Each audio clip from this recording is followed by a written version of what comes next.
Okay, let's get some notifications out.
Okay, looks like everything is connected, so that's good.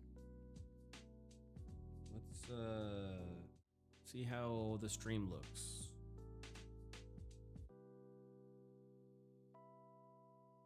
Got my black coffee in here. Got my green tea, got my water. We're ready for a long game session. Well, not gaming, but game dev.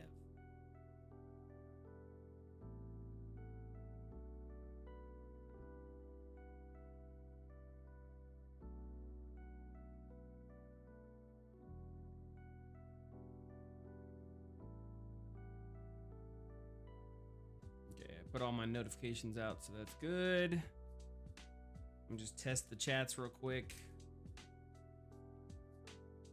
Purple's working. And red is working, so we're good. Okay, cool. What if it's all? If I typed in test, does it go to both? It does. Holy crap, that's cool. I did not know it did that. Okay, well, welcome back. I know I didn't stream last night. And again, I don't know if I streamed last night or not. Did I stream last night?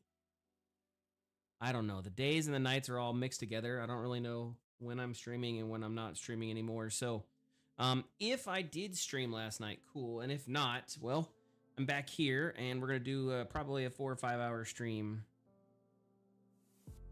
Oh, yeah, I need to go to Discord. That's a good point. I'm on the Discord channel. Thanks for reminding me, Mr. Danella.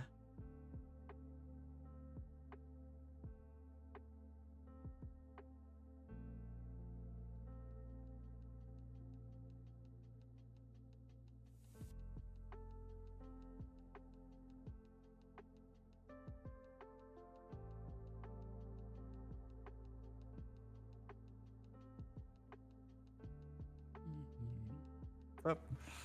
Hey, bro, how's it going? Chilling. Cool. So Nice. hopefully everything is good. Stream looks like it's going well and no issues, so cool.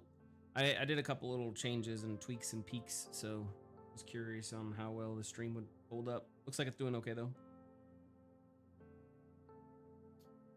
Okay, well, tonight we are going to focus because I have a solid idea for how I want this to look.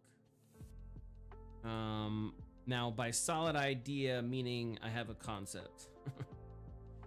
I want to do something different than what is in the concept. Did that open up in the browser? It did not. Okay, well, I'm just gonna have to look at it from a small version. So I have a little bit of an idea of how I want to do this based off of an actual water treatment facility. So these are the pumps, and I'm thinking what I'll do is I'm going to have a basically the filter system here and here, and this is a much larger pump. And so what I wanted to do with this is give this more delay because it's got a larger tank that's going to be holding into it. And then these little tiny little filters are basically called sludge filters. And so as the pump basically pulls all this in here, what it's doing is it's going to store a reservoir of water, and it's going to have natural sludge or sediment that's going to fall down. And it's going to have intake pumps, and it's going to have external pumps. And the external pumps are basically going to take whatever sludge is there and kind of like and poop it out. The intake pumps are going to be what brings in the water and gives this reservoir. So we're kind of optimizing this flow pattern. And then it's going to get taken over here into our sludge secondary filters. And so basically all the water from this pump is going to be filtered in through this sludge system. So the water will be pushed in here. And then basically what happens here is you have a two-phase system, and all the water will kind of rise to the top as the sludge is allowed to settle. And then once the sludge settles, then the sludges get pumped out and filtered, and then the water gets sent off to the next phase. And that next phase is basically your water tank and your like sedimentaries. So again, this is just a much larger water tank, and I think that's what we're going to basically make this sludge pipe pump into. This is a much larger water tank that has the ability for like the storage. And then what I'm thinking about doing is having this be the treatment facility, or this is like your chemical facility. So basically over here will be a bunch of chemicals that pipe into both of these. And so this is your chemical section. So we'll have a couple of buildings that are chemicals. And those chemicals get filtered into the two buildings through some pipes. And then that basically has everything kind of working and functioning as it's supposed to. And then from there, you need a positive leach field, or not a leach field, but you basically need like a place where the clean water that doesn't have any sludge and doesn't have any particulates and doesn't have anything else is good. So I think I'll make that this area over here. So this will be like the clean field. So after the pipes are done and everything else, we'll have another pump station here that pumps all the rest of the clean water into its holding tank. And then you have your last part is basically your treatment and your secondary sediments. So I think I'm going to try to get rid of secondary sediment system. I think maybe we can argue that, you know, these Roman people figured out a really cool way to do flash freezing, or not flash freezing, but flash cleansing. And so basically they shock it with electricity, and by shocking it with electricity, it clears out all the particulates and everything else. So I think that's probably what I'm going to do for here. Is I can say that, you know, they do the shock treatment first, then they treat it with the chemicals, and then it's sent out for processing from over here. So then like all this area will be filled up with pipes and everything else, and those fields, and it'll look nice and good. We'll have a warehouse for equipment, and, you know, like maybe some pipe tubes will be stored there or something else, and a forklift or something else, you know, something that like helps with this process. So then we'll have a warehouse, and then we'll have a processing house, so that way they can keep track of all the equipment and what's going on with it. And that's basically kind of how this will look. And the bandits will have taken up here. I think we'll have some bandits that are kind of taken up over underneath in these like little bottom parts. They're kind of like the homeless, reckless people just chilling and relaxing. They haven't done anything to facility. This is just a really safe place for them to go because nobody's really here. Nobody really cares. And, you know, it's a chill place. That's kind of my thought process. Sounds good. Yeah, we'll see how it works. I gotta bring up Maya. How'd your stream go? I was there for most of it, but I had to take a shower, and then I needed a nap, man. If I don't get a nap before I stream, I'm just like, I don't know, I'm toast. Very good, dude. Yeah. I've been changing my schedule a lot, so that's why maybe there's not that many people lately, but today went pretty good, and I'm about 150 visualization hours. Nice. Look at you. You're almost there to the 4,000 mark, yeah? 3,000. Oh, okay. Yeah, I'm at like 300 watch hours, so. Yeah, I actually reached 3,000 already, but not in the course of a year. You need to do it inside. Yeah, 365 days. Yeah, I think I was at before when I was streaming every night. I was at like 700 something like that, and then obviously I didn't stream for like a month and a half, and then all that time that I was streaming before that was coalesced together, it knocked it off. So yeah, now I'm at like 200. I think I'm But 200, 300 something like that. that's nice. But when it comes to subscribers, like doing the vertical live streams really help a lot. Yeah, I don't. That's my thing is I don't have. I keep talking about it. It's here. I have the plugin. I have everything else, and I was going to use that plugin that I linked you earlier, and then be like, okay, I'm just gonna mess with that. But they changed the format of how it works, and I don't want to have. I don't want to redo my format, so that's why I was Yeah, like, yeah, nope. I understand. It takes some time to set it up.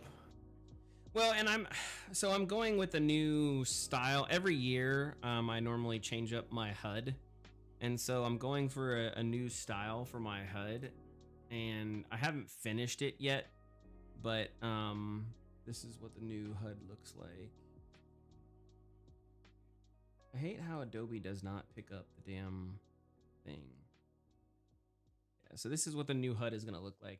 I'm gonna switch it to a 1920 by 1080 format, so I won't be ultra widescreen. And then I'm gonna put myself somewhere over here, and then my normal whatever window I have open will be here, and then I have it to where I'm gonna make this animated. I think I have to think about it a little bit, but I'm thinking I'm gonna make it to where it's animated, and I have some like highlights that'll happen in the background. Like it'll just like so as this is kind of just chilling, the lines will kind of highlight as like like something's scanning or whatever else. And I got some ideas to make it where it's kind of cool. So Nice. Yeah, the but cool thing about streaming vertical is that you have a total different canvas to play with. yeah, I'm gonna change up my webcam too. So I think for the vertical stream specifically, I'll change that up. It doesn't fit with the current one that I've got. So once I do vertical, I have a plan for that too. But yeah, we'll see. Like I said, I'll maybe when I get back from all my trips, I will focus in on that. Yeah, I definitely need to um, keep like a consistent schedule and start using like shorts, just creating shorts from the content I'm making. Like it's super important to make shorts. Like that definitely helps a lot. Yeah, I've heard that. And I also need to start using like social media. Like I talk like other platforms. I think that will help a little. Well, I'm not gonna be on TikTok. I can't be on TikTok. Or at Is least it not like yet. actually banned Oh yeah, it's in banned in the the US? US. Oh yeah, yeah. Oh damn it! I think once they come to an agreement, from what I'm hearing, the rumor is Microsoft is going to buy it. So once Microsoft buys it, I think it'll be a different story. But The thing with TikTok is that it's all like like inflated artificially. Like you make a post, for example, your first 3 or 4 posts get like, I don't know, like almost like 1,000 views, and you are like all excited, and it's like, oh dude, this is amazing. And then you do it again and it gets 1 or 2 views. yeah, because it's got to test to see if your content. Sorry, you got to test to make sure your content lasts. 1, 2. Basically, yeah, it gets like a fake promotion from TikTok. It pushes it to other audiences, and if the people do not react to it, it just doesn't like push it anymore. Yeah, it like dies. And it really depends on your followers to actually get views. So it's I don't like TikTok for that. The visibility is not real, so not really so nice. I think the visibility in YouTube, like live feed, it's one of the best. Like, and when it does pushes you, like I've been getting like almost like 3,000 views on some of my short, like vertical live streams, because sometimes the algorithm does push you, and you get like a bunch of new views. Yeah, it's cool. So I think that's because like to be sincere, like on horizontal, I don't get many people. Like sometimes I get like 5 or 6, maybe 8 people, but for like a little time, and that's it. I keep forgetting to tell my vertical viewers that there's a horizontal stream. Yeah. No, I get that too. I don't know. We'll see. Like I said, I think what my plan is once I got the new look done, I would do that, and then I got like sidetracked, and I don't know. We'll see. Maybe one of these days when I need a break, I will. Yeah, it takes time for sure to set up, but for sure it's worth it. Like I think that's why I'm growing my YouTube, like, because if I wouldn't be doing like the vertical format, it's not like definitely not gonna work very well. Yeah.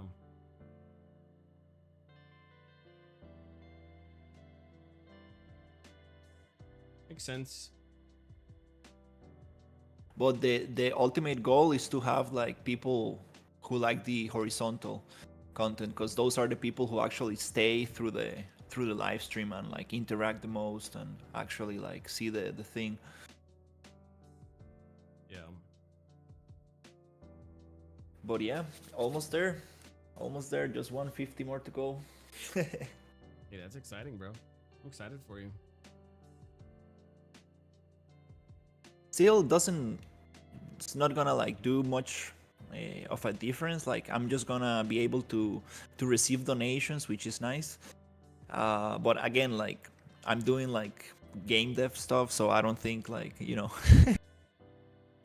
people are going to like donate. Well, so I mean, the thing is again, from what I've understood, is once you break past a certain number, then YouTube kind of assists a little bit more. As long as the numbers are legit, right? Like if you didn't pay for bot services or whatever else, once you make it past a certain number, then YouTube like tries to help you a little bit. And if that's the case, then you might see some natural growth, and then that's when you get people who are like, oh, I like this guy, and they want to listen to you and everything else. Yeah, I really want to see if after getting 3,000 hours, I get a better streaming server. That's what I'm really interested in. Like, No, you will can they force like? that. You can force that, bro. That's what I'm doing. So if you you get it by when I go to my 1920 by 1080, I don't know if it will happen, but I am forcing it. So I found there's a trick you can get into there where you can actually force a higher content server by going up one. So by setting my frames to 4K, which is what my output is, it has to give me a better server to handle the 4K streaming. But then I downsample, so I'm not actually 4K streaming, and so I get the 4K server and all the fastness, but I'm not actually pushing out 4K. Yeah, I'm not sure if you can like hack those things. You can. Uh, I'll show you after. There's a whole video on it. Homeboy shows you how to do it. And on my YouTube, so if you look at my, I can't really show you, but on my stuff right now, it tells you, error, you need to change your video resolution. The current resolution is blank, blank, blank. While it's not supported for the configuration, the expected video resolution is 256441400. So basically I'm pushing 4K content, but it's expecting 2K because that's what I'm actually sending is 2K. And so it says my stream health is poor, but if you look at my stream has no delay and it has no lag and it has no issues and it's good quality. And that's because I'm telling it use the 4K server, but I'm not pushing 4K content. There's a video on it. The guy, like, he literally goes into a tech way of how to do it. That's why I watched and that's how I found it. Because I used to stream on YouTube, and that's what I hated about YouTube is my stream would be like low quality. And I'm like, what? Why is my stream low quality whenever my content on Twitch is like flawless? And I'm pushing 50 megs to YouTube, whereas Twitch is only getting 8. Like, this doesn't make any sense. And then I found out is that you're correct. It's the server you get pushed on. I'll show you a video. That sounds very interesting. I would like to see. Either way, I'm like almost there on 3,000, and once you become a partner, like they should definitely change your server. Yeah. But the quality is good. Like I mean, like the quality I get for the stream, I think it looks fine. I do 1080, the 1080 resolution, so it's just the speaker bot. I want to see if the speaker bot reacts faster. Bro, you need to get rid of your speaker. I love you, but you gotta get off that crutch. You gotta figure out how to do it, because once you get big people and big numbers, you're not gonna be able to use that, bro. No, I know. I totally know, dude. Like I have like a whole idea of on how to set it up. Like channel points, like on Twitch, like the more you watch, the more you like get points. I want to use the speaker bot with people who have enough points. So like you need to watch the stream for like, I don't know, 5 minutes to send one message, something like that. Yeah, but do you think people are gonna do that? I mean, like it's gonna like motivate people to stay for longer and longer and get points so they can play animations or like funny stuff on the stream. And later, when like if I get enough people, like then you will need to like do a super chat or whatever. Hey, if that works. But definitely, you need to have like a lot of people to do that.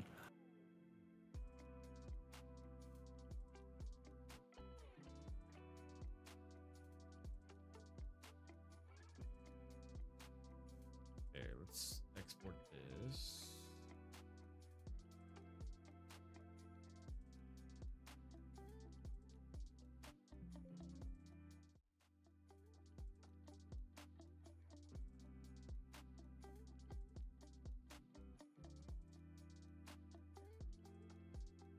Yeah, I need to when I go back to my parents, I will set it up nicely. Like I think I'm gonna start using headphones, so I can like only like the speaker bot will only only I will be able to hear the speaker bot. Yeah. Because it's nice, like to be working on something without like needing to read the chat. Yeah, I mean, again, the premise is solid. I get it. I'm not, saying you're wrong, but I think, like I said, I don't know, man. It's gonna be a tough thing. You have 45. So what? Like, I'll give you an example. And take this the best way that you possibly can, because I'm not trying to be insulting in any way. I'm trying to be constructive, right? But you'll be in the middle of your thought, right? And then because I type really fast, and so I'll type something, and then because of the delay, you'll be in the middle of your thought, and then whatever I said 5 minutes ago or 2 minutes ago or 1 minute ago, whatever the time delay is, pops in, and then it stops you because you're trying to listen to the speaker bot, and then you lose your train of thought on whatever it is you were thinking because you're having to respond to whatever dumb thing I said. You know what I mean? Like, imagine if you had 15 people all do that simultaneously. Yeah. I don't know. That's rough. It man. won't. It won't work. It won't work. Yeah. Now my streams are like very small, like, and sometimes that happens with like with the amount of people I do get. Yeah. Sometimes I'm like talking, and then the speaker bot is talking over me. I'm like, oh damn. Yeah. That's why I think it would be rough. I get it. Like I used to do when I had, like the 300, 200 people in my stream. What I would do is I would go into silent mode or whatever, and basically I would just not respond so I could focus for whatever the silent mode time frame was. Because yeah, you couldn't get any work done when that was happening. Yeah. That's too tall. Okay. Unless we make a stair platform that comes up to it, I guess. Also, I was thinking of making like because in SpeakerBot you get like a list of your viewers, so you can like really give privileges, well, I'm not pronouncing that right, but Oh, you said it fine. You said privileges, right? to Okay. people, so you can say like, okay, this is um, a this is a viewer that I know that it's cool and he comes like often, like a regular. So I'm gonna give him like the privilege to use Yeah. the the text to speech. I could have I could set it up like that. Yeah, I mean, I'm not going to discount exclusivity. It happens. And it's a good thing to have. My only argument I would say is, again, you have to think about, why does the person want to spend their money on that, right? Like, exclusivity works only if it has value behind that. So I'll give you an example. When I built my stream long time ago, and obviously I'm not doing that now. It's a little bit harder, and you have to do some different things to do it now. But back in the day, I was the only one streaming, and there was like maybe 4 other people who were streaming GameDev crap. And That one of the was things a that we great did was, time. yeah, it was a perfect time, right? And in fact, Unreal Engine used to sponsor me, and not sponsor me and like give me money, but sponsor me as in they would push people to me because I was streaming the Unreal Engine. And so I got a lot of viewers that way, and I got a lot of people that way. But one of the things that we did was giveaways, right? And so it encouraged people to stay on the stream, because if you wanted to get a chance to win, the game or the $30 thing or whatever the giveaway was, you had to be on the stream. And so that encouraged, people to stay, and then they could use their points for just watching. So then you get lurkers, and then because you had lurkers, you would have other people show up because they see that your stream has 40 people, and they're like, oh my god, there's 40 people in here, because they're trying to get the currency so that they can get the possible giveaway, blah blah blah blah. And then when you build your like 3 or 4 regulars that are always there, that's when you really have the momentum, because those people help drive your content. And it was the same way whenever I was developing my TF2 servers. The difference between a server being empty and full was literally 3 people. Once you got 3 people in a server, randomly people will join. But if it's anything lower than 3, nobody will join. And so when I was doing Twitch, I kind of found what that critical mass number was, and so I encouraged my 1 or 2, or it ended up being like 6 regulars. Once those 6 regulars joined in there and they were chatting, then I just got the natural flow of people coming in, and it was really easy to create a community from there.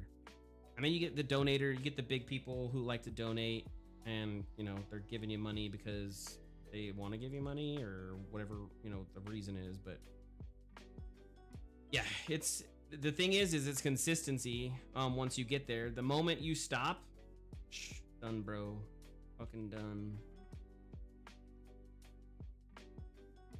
Yeah. Also changing your content, like I realized that definitely you want to keep things in, like, for example, like this other like zombie project I'm like playing with. I don't want to like get this into YouTube because it's just gonna mess up the people who like come to look at Imperium. Yeah. I mean, that's a weird one too. So like, what the hell? No, I don't want to do that.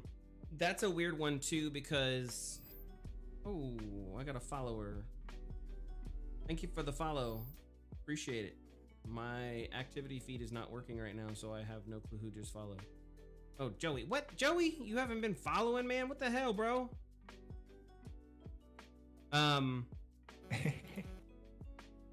Yeah, so the problem that you'll run into is yeah, I see it now.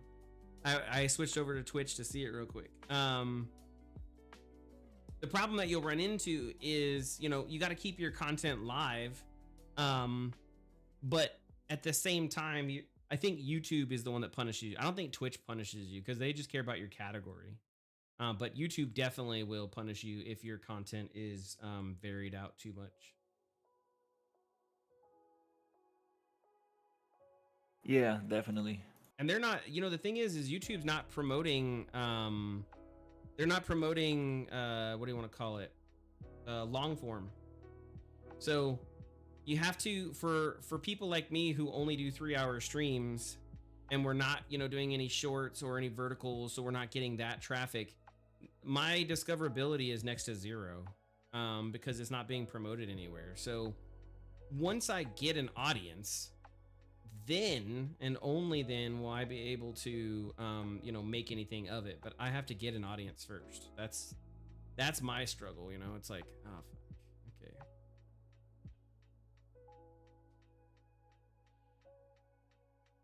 It's okay though. I'm right now, I'm not, you know, I'm not focused on the content portion of it. I really am not. I'm not trying to get any viewers. I'm not trying to, you know, get anybody here. People who show up to the stream, cool. People who don't, that's cool. It doesn't matter to me right now because I'm really just focused on making sure that we have the game. I think once we get a little bit further in development and I can be more hands off with, you know, this is, you know, we're doing this or we're doing that, and I can focus on content, then I'm going to go hardcore into the marketing portion and, you know, start creating that element of the stream where we're giving away a gift or we're giving away keys or we're doing all that stuff. Mm-hmm.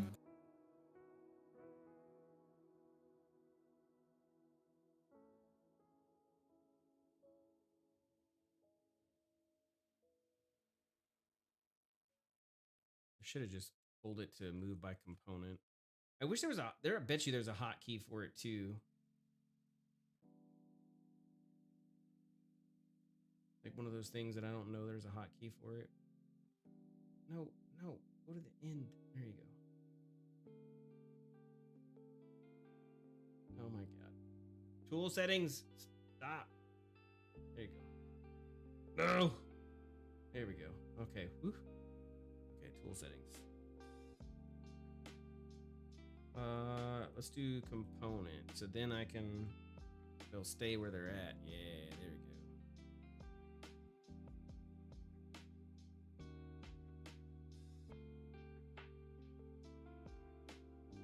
I like what you did. It looks good.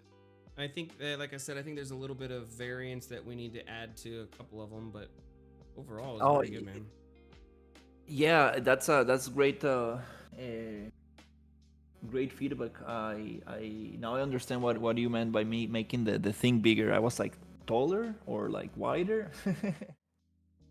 I mean, it could have been either, right? In all honesty, it could have been either, and I think either would have been fine too.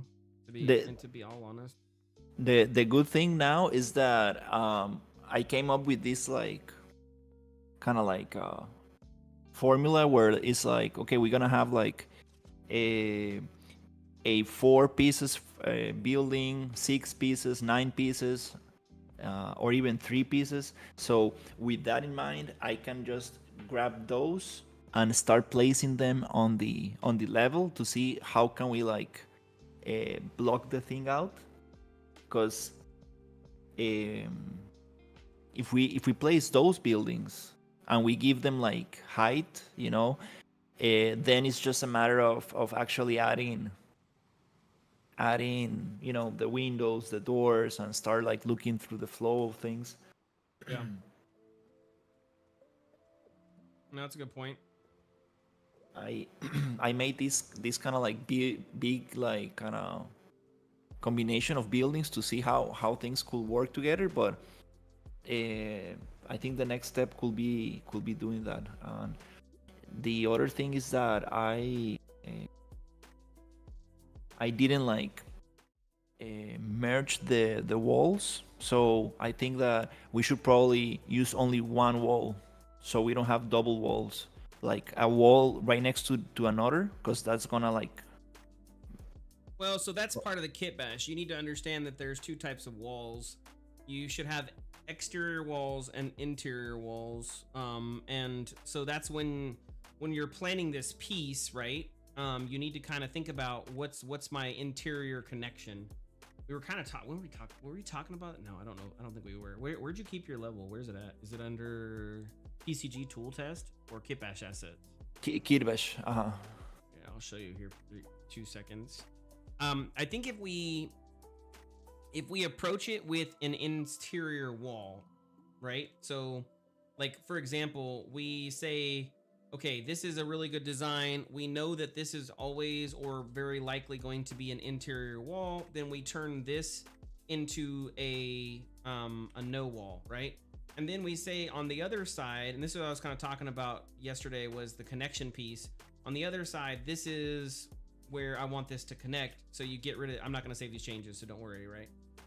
But then this is where we say this would connect, and it would then use this to connect. So then we can have this wall be the wall needed for this, and then we can have the door frame automatically come here, and then we have that connection, that connection piece there. So what I'm thinking of is I'm thinking that we try to design them in a modular way like that. We think about where their connections are. Dungeon, what is that called? Damn it. Dungeon, I can't remember. It's called Dungeon Crawler or Dungeon Asset Crawler or whatever. It does the same thing where basically you define the connection piece, and then it will literally create you an entire, mashed up building like this. To where you that's what I had in mind. Like for example, like those are like the modules, and for example, if you bridge them together, those walls are going to intersect, and you will need to delete one and change one for a door frame to have an interior connection. So we are not gonna have like double walls. It's just going to be the same thickness everywhere. I think you're going to run into problems with that. I would hope that works, but I think we're going to run into problems with that.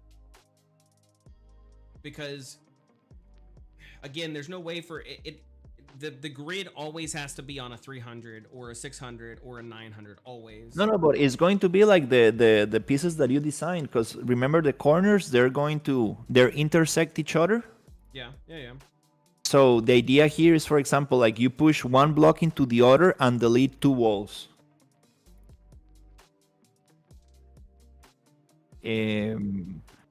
So that way you end up with two walls that you can change for either a wall or a door. I need to show you an example. I just did it.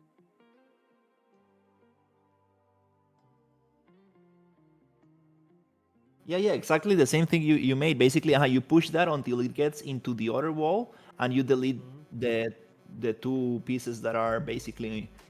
Yep, I do that too.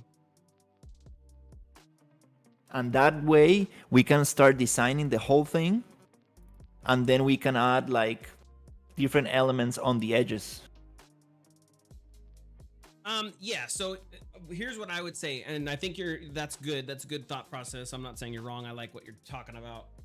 Just understand that like this right here, right? There's a lot of space in between.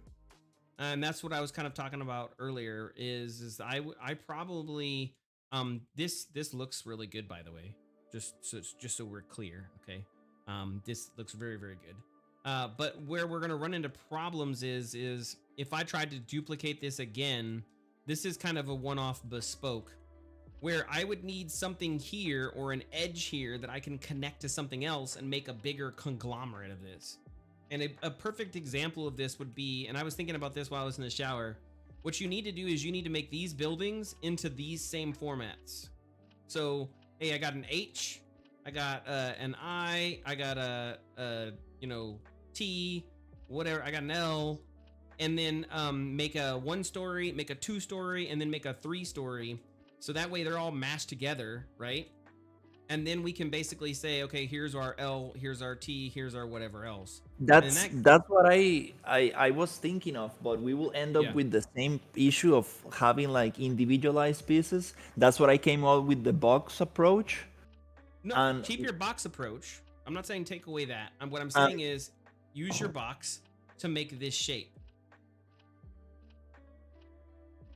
The idea of like keeping the boxes like totally clean is that we can actually just snap them wherever you want, and on top of that, I will add the details and add the little things to randomize. It's gonna be like a kind of like handmade process, But I think that will allow for the most amount of customization, because um, like I think that with those boxes that we have already, like we can start actually placing them in the main level, making them probably groups or something, and then just come up with what is the main layout as a box going to look like. And from there, I can like we can actually start adding the details and stuff.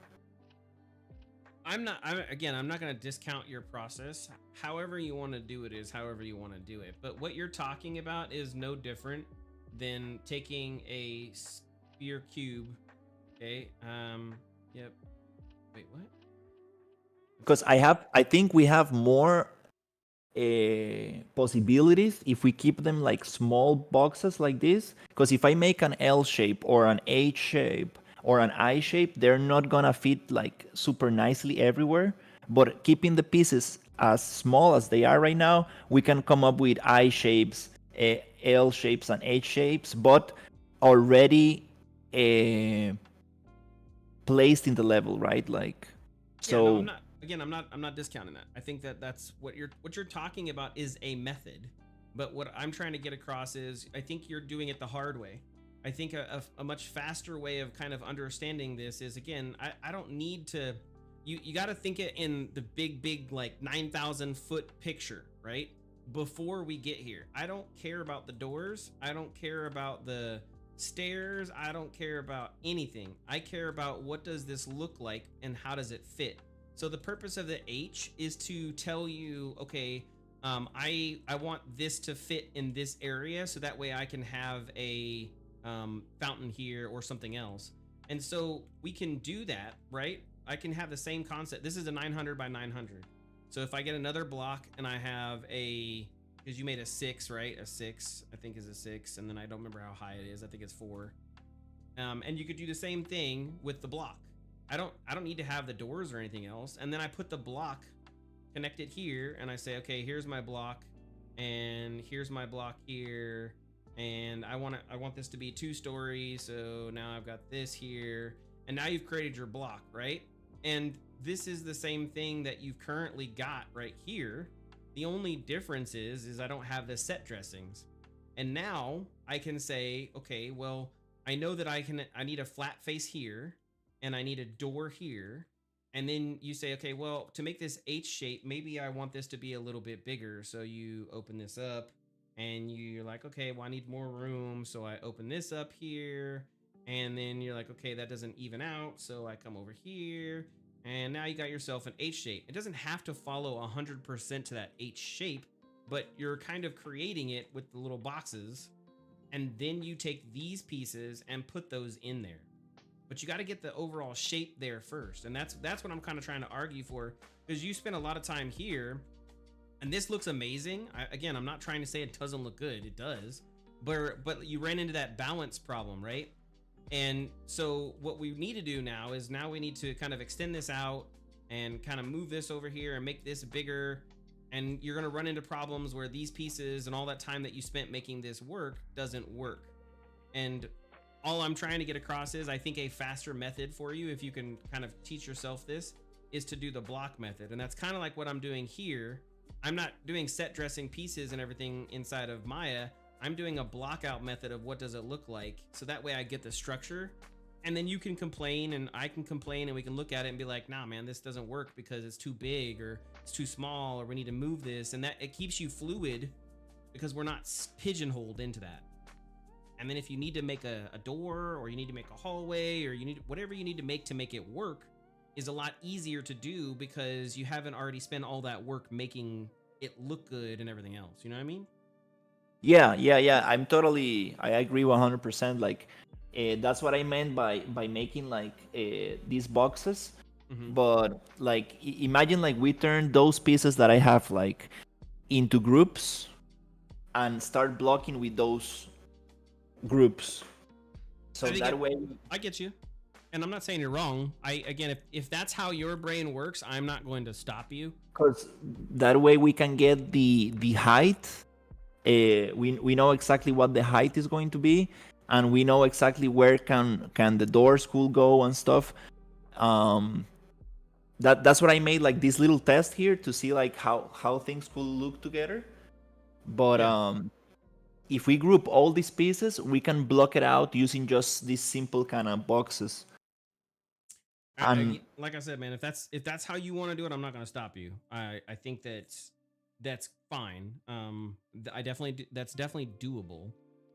But where I'm trying to maybe teach or show you a different concept, right, is how I was taught, which is before I go into this piece and all these pieces, I would have this would be a box, and I can get my height correct because I just make my box the height that it's going to be, and this would be a box, but it would be then L-shaped box, and this would be about however you want to do it. Again, you do however you want. I'm not trying to nitpick. I'm just throwing out some ideas for food for thought. Because no, for no, me, I understand your approach. It will allow you for more to be more fluid, like. But since we have like these measurements defined, it's nice to know like, all right, here we can change this piece for a door or a window. So I think it's gonna allow for making the connections a little bit like easier. Because then like we can come up with a very nice kind of like block out using cubes, but then it's like, oh, I missed this does not align properly. And I think it might be in the like end, let's say, we probably could save time if we use those boxes, let's say, but made into a group. hey, like I said, you're doing it, not me. So I'll let you work it how you want. I get kind of what you're saying. I would argue it. But that being said, I'm not gonna force you to do my method. You don't have to. It's not how everybody works differently and everybody's brain works differently. But if you saw how this worked here, this layout was created from blocks, as you saw how I had this set up and everything else. And from there, I knew kind of what the shape was supposed to already be and how I was going to block out the height lines. And I didn't have to sit there and put the pieces together to make it work. I just put the blocks there and said, okay, here's the size, here's this, and then corrected for it after the fact. Yeah, but let's think about the next step. Okay, so I used normal blocks and I came up with something super cool. Then the next step will be changing those blocks for these groups that I'm talking about to actually be able to know, okay, here's a door, here's a window, here is the wall. Sure. I'm kind of like jumping over that step, and the shapes are very similar. Like I'm trying to work inside the grid from the beginning. It could work. I'm not saying it can't. That's what I'm trying to say is if your brain works in that way, that's cool. Mine doesn't. I have to block it in. Like when I made these, I didn't these were blocks to begin with.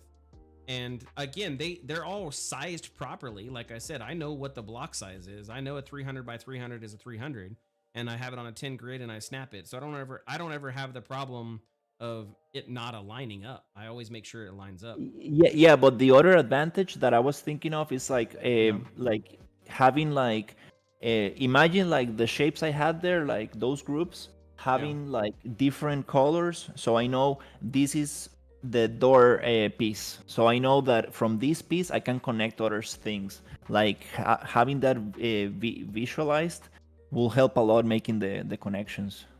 I mean, yes, I agree with you. That's why if you look at my colors, I have blue for walls and light white for floors. And yeah, I'm with you. I'm not arguing. Like I said, I think I'm not trying to discount your method. I think your method is perfectly fine. I just am sharing what I was taught and how I move forward. And again, you can use it, you can not use it. I don't care. As long as the end result looks good, that is all that matters to me. Your buildings that you created for the H shapes and everything else, they're great. And there's nothing wrong with anything like that. And especially the fancy dancy one that you made, that's like really good. Absolutely love it. So again, I'm not discounting your method at all. I'm just trying to make sure we're being optimized in our process, and Yeah, that's because how like I do it.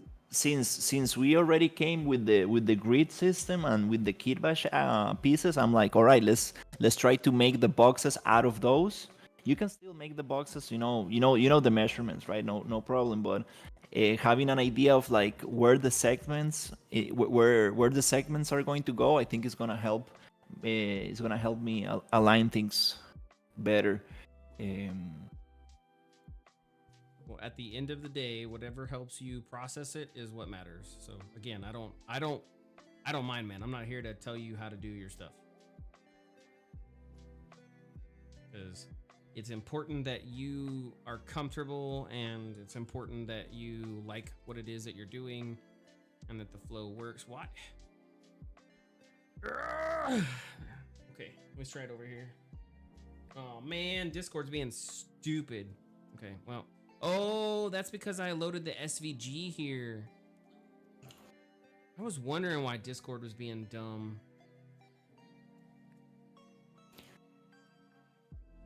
Because it's an SVG.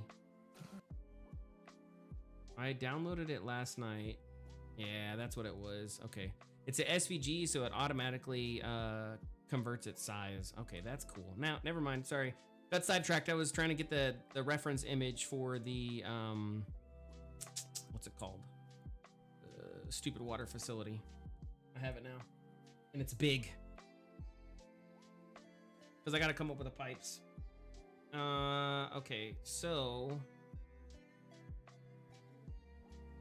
let's think about how I want. Do we want them to go inside?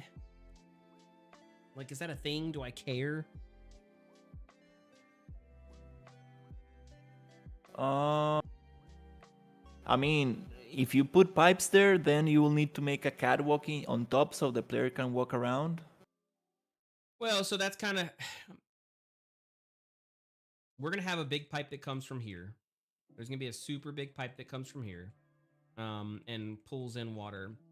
And I think I'm going to actually make this not be like flat. I think I'm going to like kind of like bridge this out a little bit and then have like a little under catwalk. The Navy has an oil facility off of the coast of San Diego that I like. It was really cool. And I want to mimic that realistic oil facility type thing where you could like walk underneath, but all the tubes and everything else were above you. It was really cool. So I think I'll do something like that. And then the pipes are going to come into the filter, and the filter is going to be right here. And then this is going to have the pipes that pump into the sludge filter. And then the sludge filter is going to be a phased based, I think. And then I'm going to have it come out of the phase. I think that's how it should be, right? So, but the thing is I'm going to have to basically, once the sludge is being pumped out, right? It's got to be pumped out. It's got to be brought in. So I need an intake and I need a thing that brings it out. So and this is how they get up here. And once they're up here, they can kind of look around. And I think we'll have catwalks that, connect all this stuff right here. I'm just trying to think about how I want that to. Where do I want the external pump? Like the internal pump is easy. And that's because that's coming from this side. And I think it should pump up in here and just like poops it out. And then you got your sludge in here. And then we need an external pump that takes this and filters the sludge out.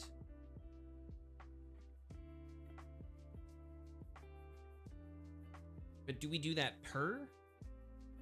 That's the question. I need to watch a video on how this process works.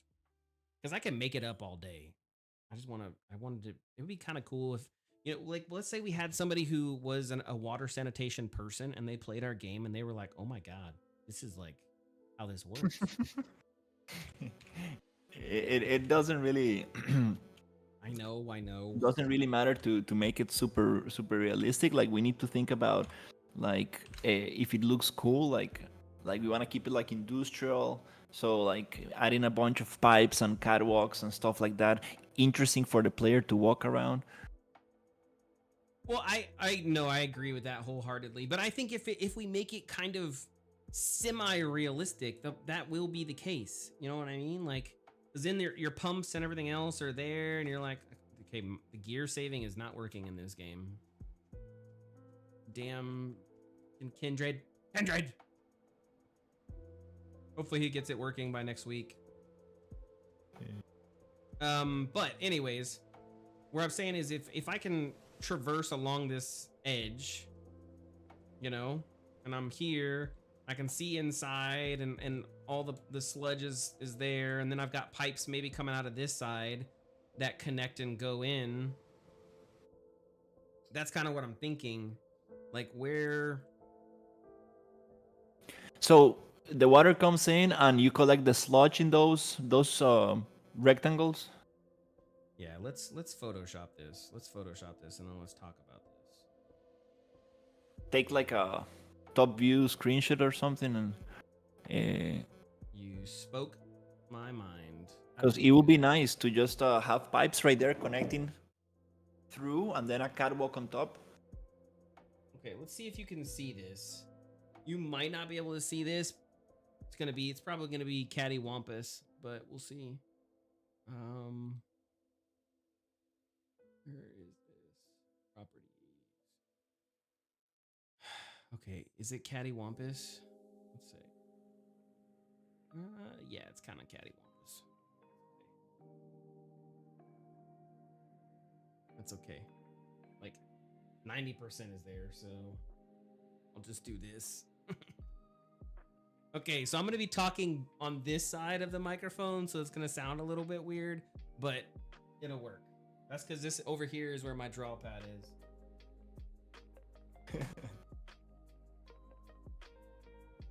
Oh, now watch, my draw pad isn't set up. Digital pin, digital display, working area. Yeah, it's set to the wrong one. Okay, there we go. Okay, now does this work? Let's see. That works. Okay, can you hear me pretty good? Yeah. Okay, good. Make sure the stream is okay. Yeah, I'm not seeing anything if anybody's talking, so sorry. But anyways, what I'm thinking is maybe... Let's do that right there. So they'll have a main pump that comes from here, okay? And that main pump is basically... I should probably make this a little bit smaller. Let's go maybe 12?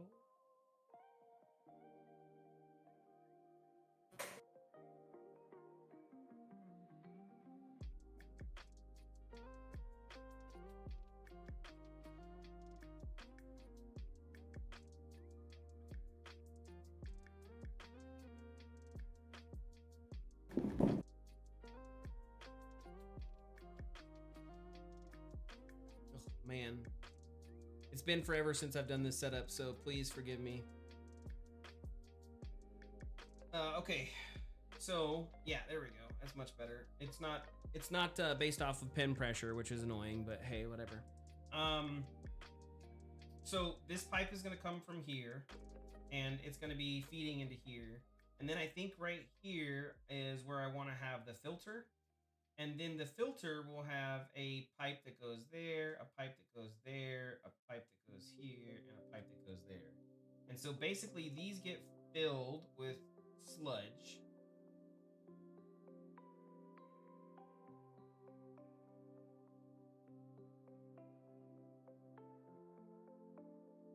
And then after these get filled with sludge, they have to be drained. So that's the question is, do I have something that comes from each individual one? I mean, that will look nice to have, yeah, as many pipes as possible. Well, not like that.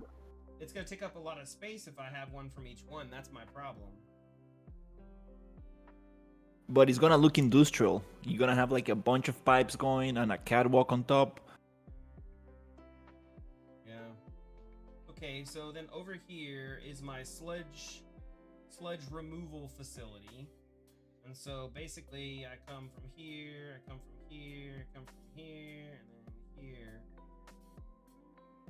And so over here is where all my sludge removal happens. And then I have a truck or a vehicle or whatever else that basically takes the sludge and then it drives off or goes off or whatever else. It puts the sludge somewhere else. Or maybe the other thing that we could do is we could we could extend this out a little bit and do something like that. And then this has an exhaust pipe that comes out, and basically it hangs over the side like this, and well, more rounded, and basically it's pooping out the sludge into the water. And then we can make that, I can make that section, like I can make this section of the water like a dark brown for all the sludge or dirt and everything else, so it looks like it's being filtered back into the water. And I can make that section of the water like super hazy and everything else, so it'll be kind of realistic. And so we can have this sludge being pumped out of that side. And then once it's pumped out, it's got to be filtered with a big pipe back in.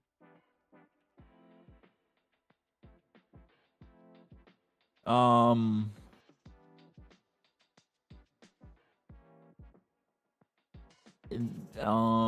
you want to like release the dirty water so close to the intake? Intake's all the way over here. Oh, you can't see it. Hold on. Yeah. The intake is way down there, dude. Because we're going to have, basically this is, you're going to have intake here, intake here. I'm thinking of making like, this whole thing is like an intake system. Yeah, really? Yeah. You told me, but don't you think it's like too close to? Bro, on a naval ship, let me show you what this looks like. Okay, on a naval ship. Do I have enough room over here? It does work. Okay, cool. This is my Navy ship. On one side of the ship, we are pooping out all of our nasty water. And on the other side of the ship, we're picking all of our water up. Like legitimately, all the poop, all the wastewater, all the nasty stuff is coming out on this side. And then on the other side, we're picking it up. So I'm just saying, that's the whole point of this water filtration system is so that it doesn't matter. Okay. Yeah, the idea of having the water like be dirty and like you can see the dirty water coming out, it's pretty cool. So that's our intake down here. This is our intake, and that's our intake. So we have both intakes coming in.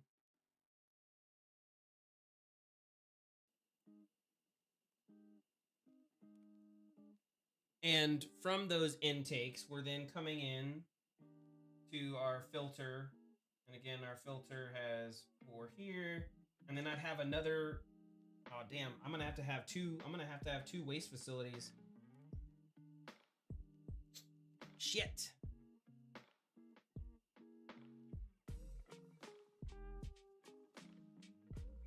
You can just make the pipes from the first one go to the other one.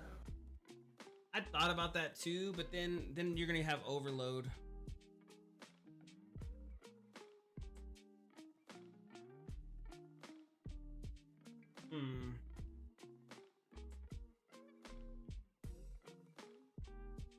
I could extend it all over.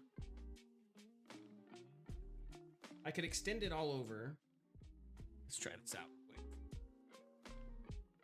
So what if I did... Damn, my nose. That's the downside about having a beard, man. My little whiskers, they be getting in my nose and tickling it. I never knew that was a problem with the beard until after I had one.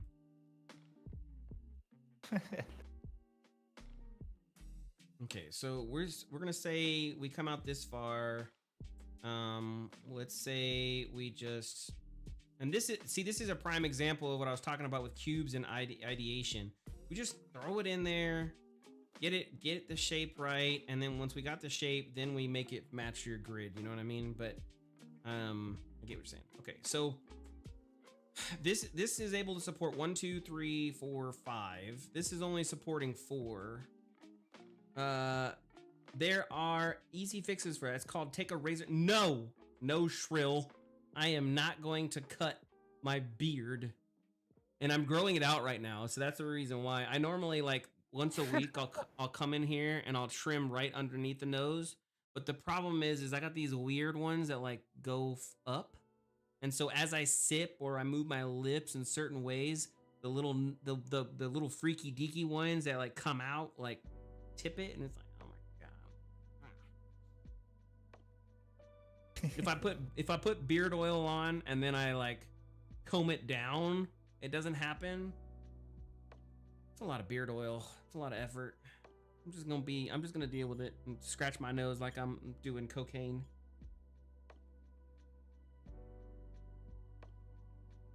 And you'll never know. Anyways. Okay, so we make this smaller. And then we can have this come out, and then I'll just... Damn, dude. So we can do it that way. But then I'm gonna have to modify that whole thing out. Because the terrain definitely will not support this as it currently is. Which I don't mind, but that will fix it. Then you don't have to worry about it climbing in your nose. That's true, but then I won't have a beard. And I can tell you right now that I'll deal with the twinkly dingly hairs so I can have a beard. I went way too long without a beard. I cannot go back. So if we did this method, then over here is our poo pipe. It's not really poop, it's pooping out, but it's gonna look like it.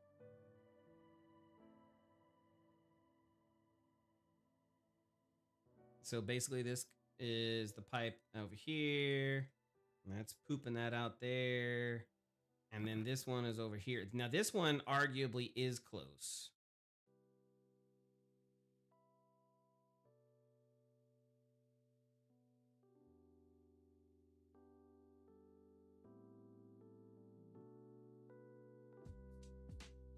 I do like you providing me the answers, Shrill, though. You are a scholar. An astute student of how to solve problems. Yeah, so basically here's sludge river. I'm pooping out like the sludge water.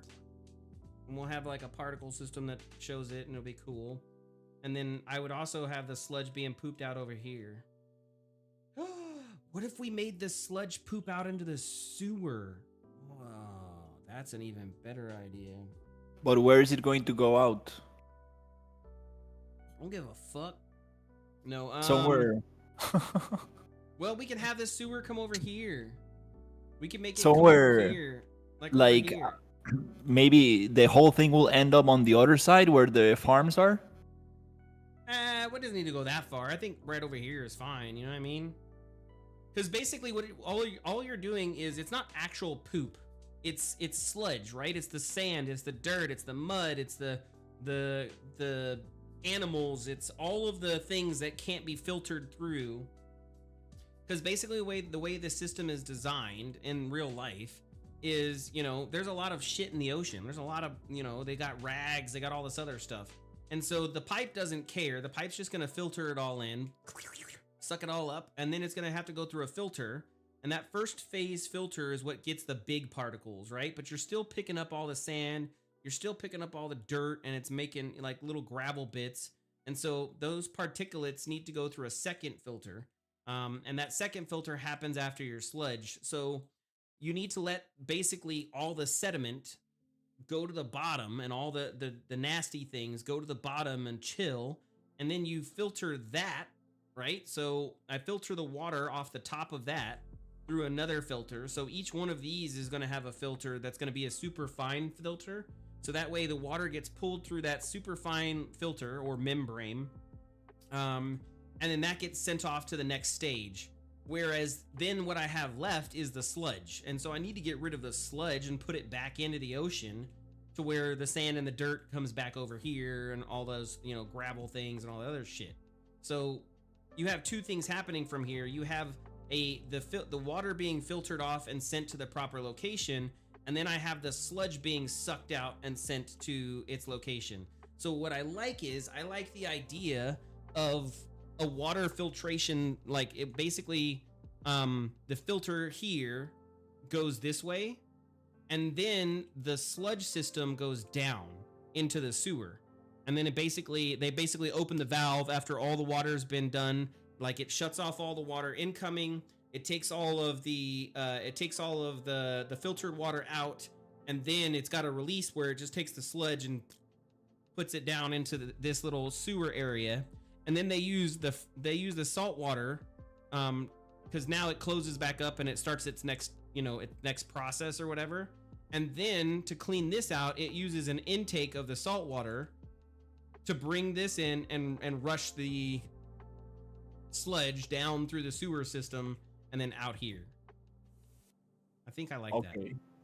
Yeah, I like using their sewer system as much as possible, because that will integrate the whole thing. And then the player, this is way too the player doesn't give two shits at the end of the day. That's gonna be the sad part. But there's gonna be, I'm telling you, there's gonna be some like sewer guy who plays our game, and they're gonna be like, you know what? They put a lot of fucking detail to this. And then there's gonna be a water sanitation person who's gonna be like, they totally fucked this up, but I like the fact that they tried. And I'd be like, yeah. No, but like, the more thought process you give to the environment, the more sense it makes, right? Like, it's like, oh, okay, this makes sense. Like, that's true, but I do think there is such thing as diminishing returns. There's a level of that you have to maintain. What's up, Mr. Stormy? Why don't you join us in voice chat, you hobo? Well, actually no, don't join me in voice chat. Last time you did that, I had to delete my my VOD. I mean, if you don't talk about any politics today, shit.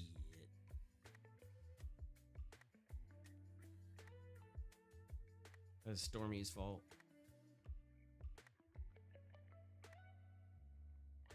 I really believe you didn't say anything.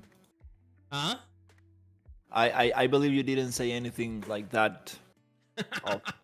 Oh, bro, trust me. I was very careful with my words, but if I was to be more open,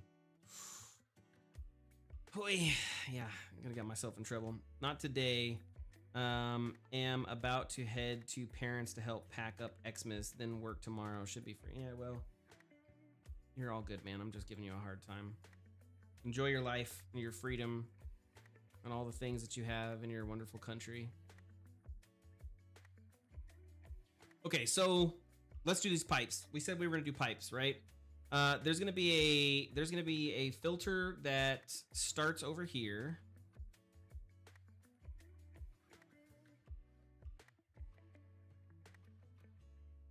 Let's say it's, because these are 9, so let's say it's 3 across. Maybe it's got to be 5. It's got to be an odd number, right?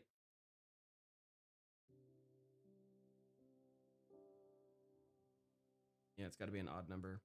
Wait, let me just talk about political and social stuff in chat. No, then I'm gonna ban you. I gotta ban you, you little banner. Stop effing with my life, bro. F my life, and it's now or never.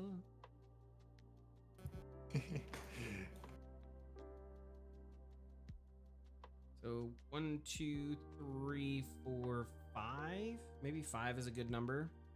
And then let's say this goes down a little bit into the tube. Okay.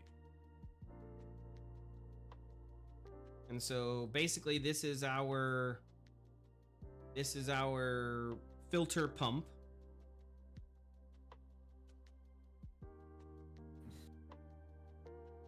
Where's my circle at? There we go. Here we go. Dude, it's been a long time since I don't use Maya. Nice. I'm basically getting the meta-human hoodie and the cargo pants Yeah. and putting that into the easy survival RPG character. Yeah. Having a good old time with that. Yeah, it's been super long time since I don't use this.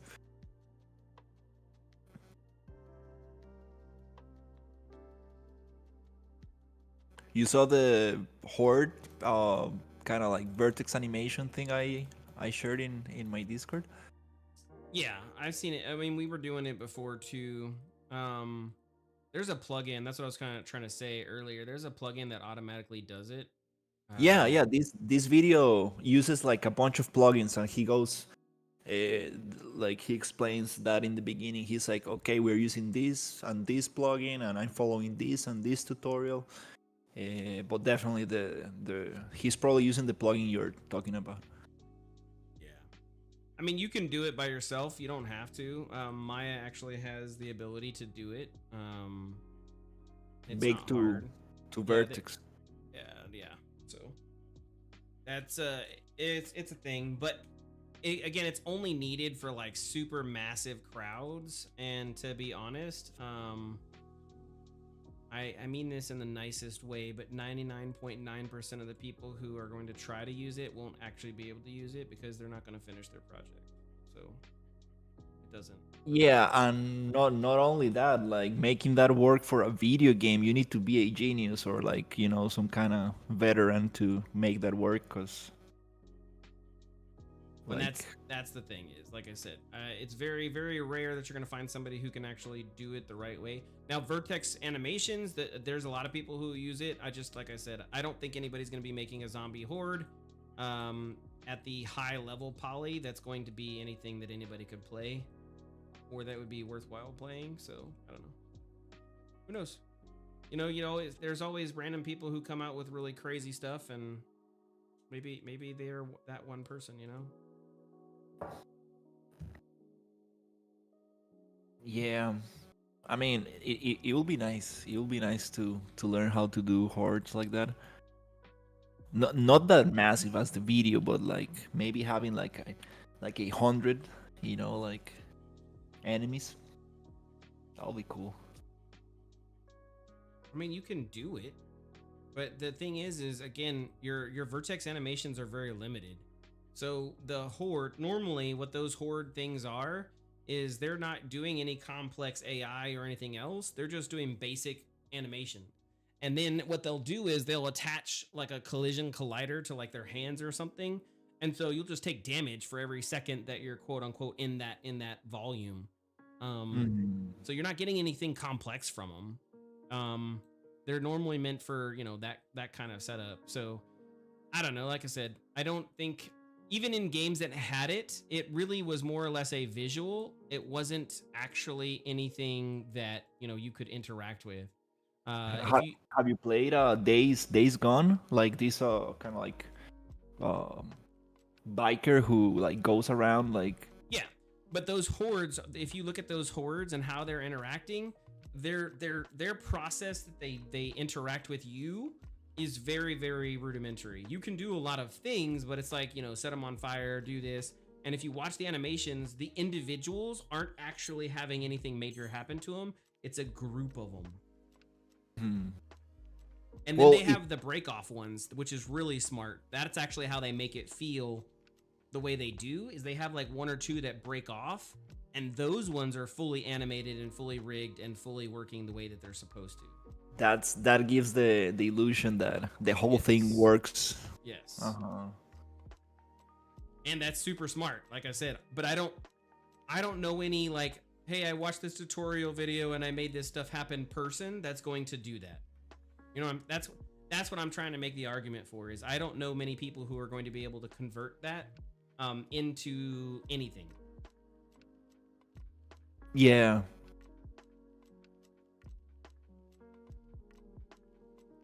Yeah, it will be more for like a visual effect, right? Like having a bunch of zombies that you can like maybe shoot from a roof, like with a kind of like grenade launcher, and just hit one volume and kill the whole group. But it's not gonna be like you won't be able to interact individually with them. And we'll see how it goes. So we're gonna use the same thing for our crowds, right? And so our crowds that are inside of the stands and everything else for the big arena, they're going to be using vertex animations, so we can have hundreds and thousands of people in the crowd. So that way the crowd looks very, very nice. But you're not going to be able to go and interact with them. So like what I mean, it's not like you're going to be able to go up there and high five each person and Yeah, stand next that's to them and anything. actually that's the perfect usage because it's just like a very nice visual effect, but there's no interaction. Yeah. I think that's gonna work great. Card. Yeah, I really wanna like. I wanna figure out if I can like make the whole map interactable, like like buildings that get destroyed and um, like basically I wanna see if I can like make the whole thing. That's what I'm going for, like The like answer is yes. The question low is poly approach. how much time do you have? Because it's not easy to do. But the answer is yes. You can do it. The Like- new chaos physics solver is actually very amazing and can do a lot of stuff. I'm like really just trying to have fun with a side project, like more like a meme project, something that No, I get it. I've seen some like dumb stuff on YouTube, like, and like it's incredible like how many people like react to it, and like how many people like interact with it. Like there's this game like of of this super weird looking creature like with a big nose, like red nose, and you just go to it, and there's like a red bottom, like a red like uh,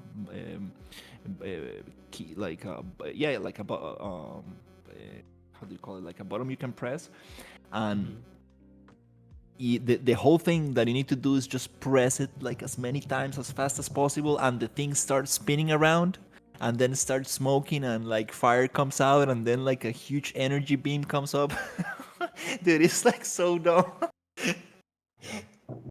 But like you have like streamers playing it, and you have like people talking about it. It's crazy. Yeah, I don't know, like I kind of want to make like dumb games like that. I get it. I get it. You saw the thing that happened with pirate software, like somebody made a game of streamers, just like like they have like drama moments and stuff. So lately, pirate software had some issues with World of Warcraft, where he kind of like messed up, I think. Yeah. And it became like a super big internet drama. Everybody was talking about it, and then this guy made a game about it. And dude, it's crazy. Like he got he released a kind of video using the pirate software voice on YouTube, and he got like I don't know how it's called in English, but like Cease and desist.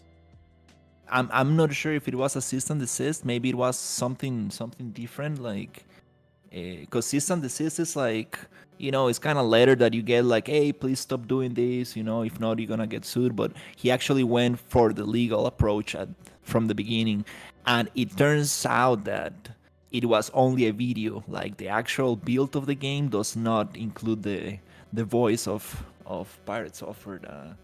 So this game developer got this bunch of cloud, and like like everybody now is talking about this guy. It's a super clever strategy, like from his side. Yeah. Definitely don't want to be in his shoes, right? Especially being in the States and stuff. But Turns out that he didn't got into any legal problems and the game was back on Steam and everything. Yeah. So, as a marketing tool, we need to definitely make some streamers as a Gladiator. Well, so I think I'm gonna put famous streamers in there. I already have a plan for like Asmongold. I'm gonna make him like the super skinny, bald, hairless guy, and I'm gonna put he's gonna be in there 110%.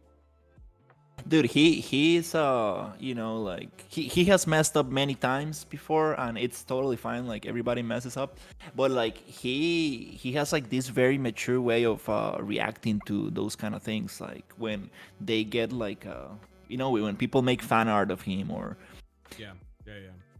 because there's some pretty messed up stuff, that people have done, and he just reacts in the more calm, like the most calm way, dude, and it like super fun, like,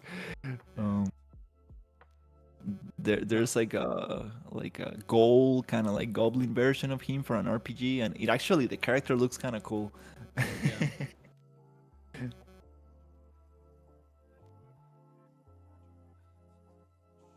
But yeah, I mean that could definitely help promote the thing. Yeah, for sure.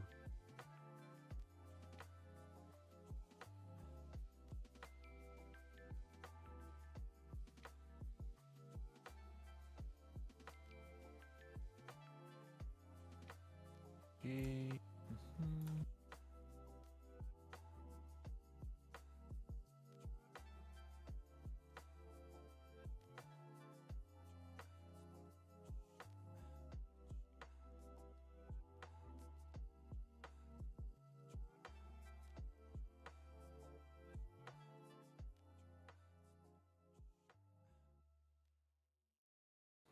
Mhm.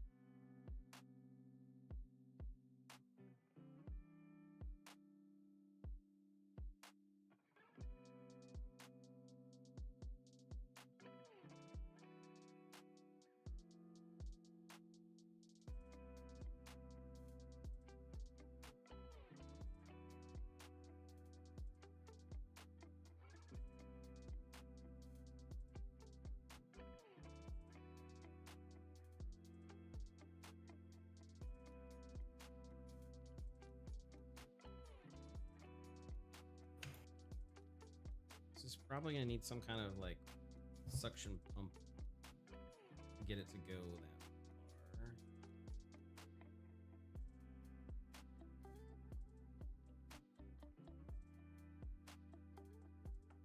Those are very nice pipes. You're making that with a bend, Hmm? with a bend modifier. No. Just use a Taurus. Oh, smart! And just cut it up. Yeah, very smart. No, man, my skills in Maya are archaic. I can do some crazy shit, but I'm doing like caveman crap, like stuff some student who went through school would be like, what the hell is No, this? but that's actually very smart. Like using the Taurus.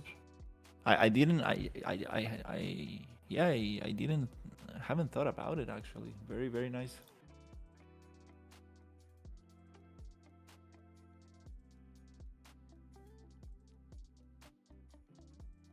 Oh, okay, I got the pants.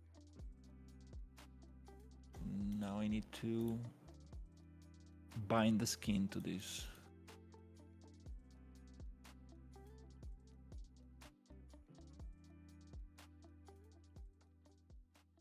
So I was going to ask you, like, what add-on do you use for Maya for like rigging and? It's called Anti. He's got a plugin. I don't know if it'll show up. It probably won't show up. So see if I can go So it creates the skeleton. yeah, it does everything. Nice. So basically, you put the points in the locations that you want. It'll create the skeleton, create the rig, and set everything up for you. I And absolutely love it. I'll show you. and the weight painting is made with the plugin, or you use the normal Maya tools? Both. So it does it for you, and if your model is set up properly, it'll work. If it's not, then you have to do it manually, like I did. Nice.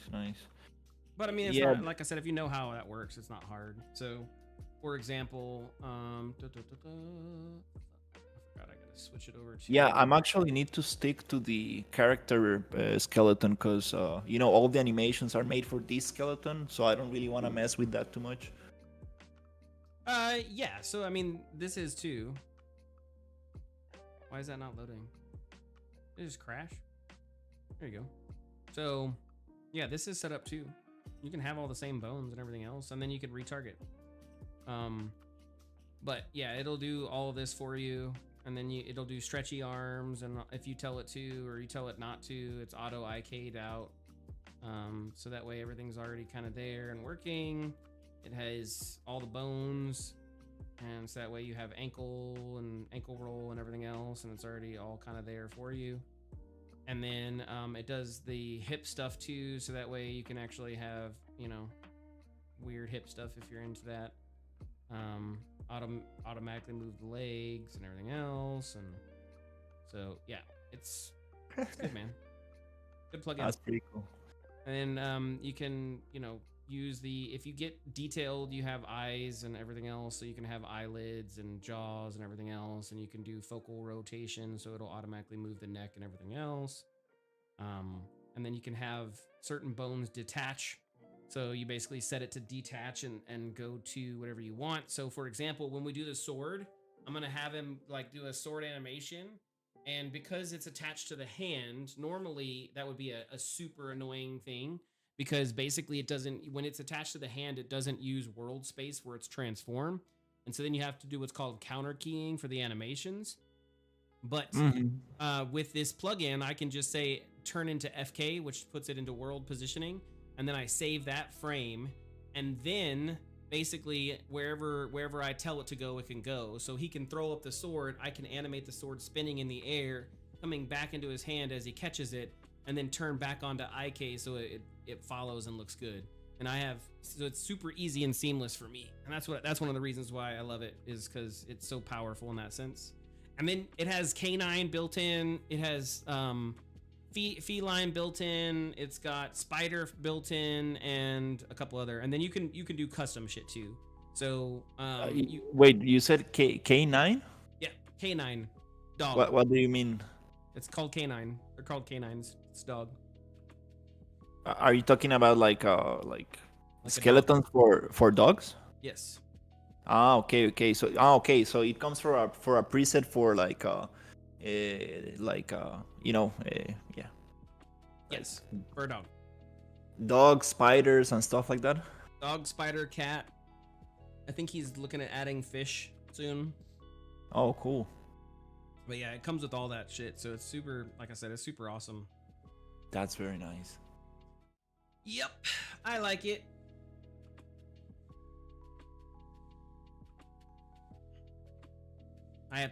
We're gonna probably spend tomorrow's stream working on animations, because we need to get through all of those animations. Hate how it doesn't remember. It should remember per project. I shouldn't have to set this up. Anyways, yeah, it's I have to do a bunch of animations.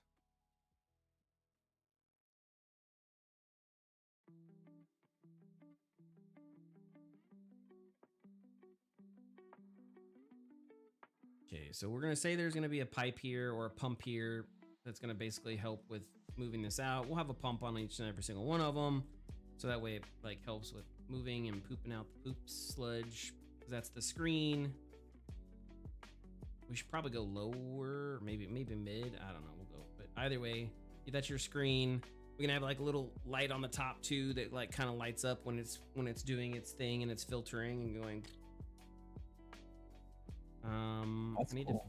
finish this pipe here. How do I want this to look?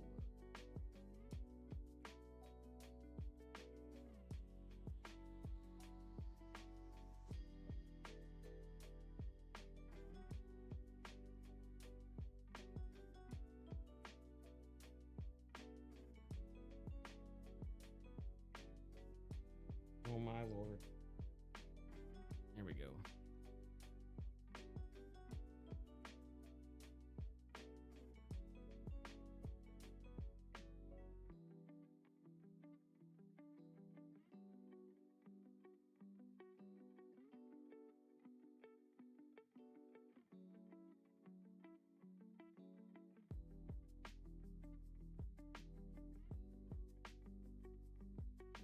Okay, I think that's gonna work. Yeah, I'm just basically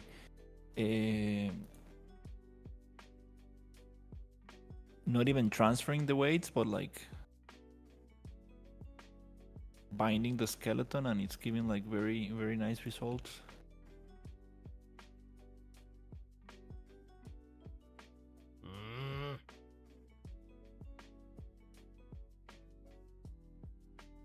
Okay, so this is our pump facility. I need to make it a little bit longer because I think we have everything come in,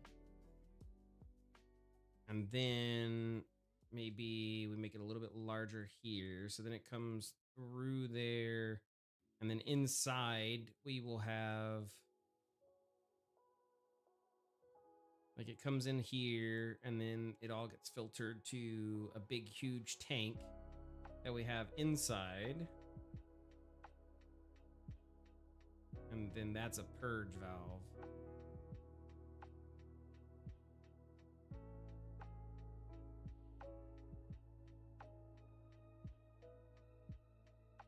Nope. There we go. There we go. So we'll have it like come here. Maybe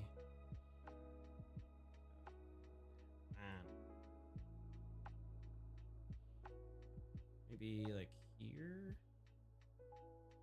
It's not too bad. We can even, to make it look cooler, which I'm all about. Hey, it works. All about making it look cool. Ah, damn, I chose the wrong side. There we go. There we go. Okay, now Wow. let's say this comes over here. And then, so the pipes would basically feed into this section here.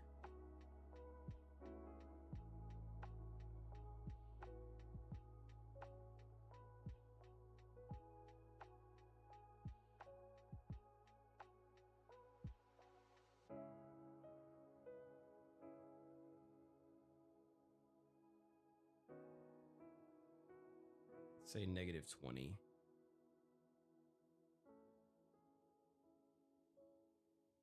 And then bring that down.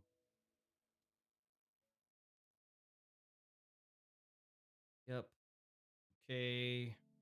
And so then the pipes come there. Let's get rid of this face right here. And then we can extrude. Let's just extrude here on this. This should be 30. -30. I don't know why it's so wonky though. Whatever.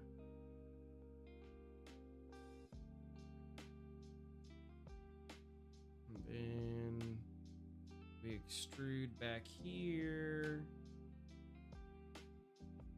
Basically kind of pretend that we know what we're doing because we don't. Okay, cool. And then we're gonna grab all of our pipes.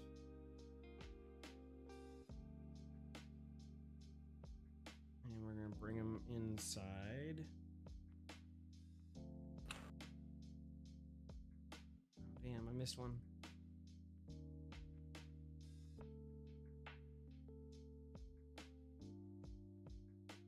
Okay, they're gonna come inside. Then once they're inside, they'll rotate and move, and they'll basically all filter inside of that bad boy. Okay, let's look and see what this looks like. Should be pretty interesting, maybe.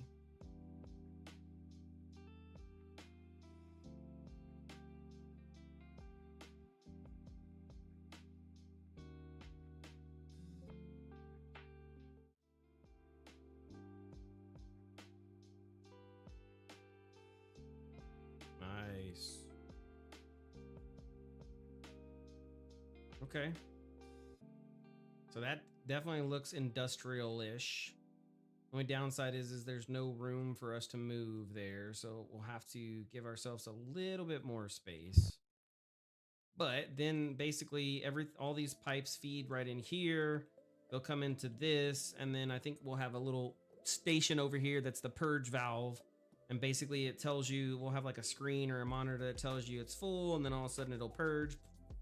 This will open or shut, close, and then you'll hear a purge noise. And all the sludge will be shit down into the sewer system. And then the purge will open back up, and all this will rephase. Yeah, that's cool.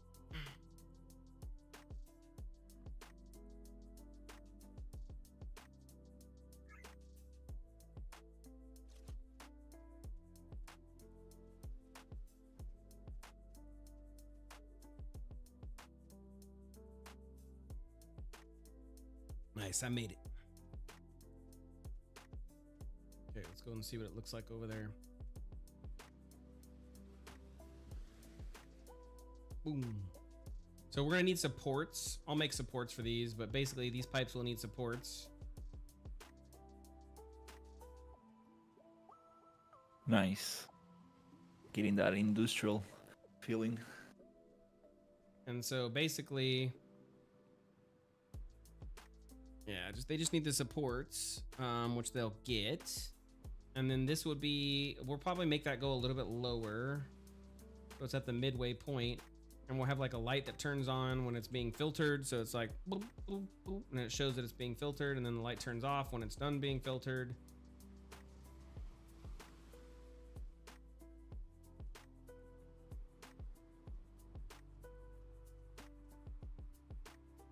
Nice.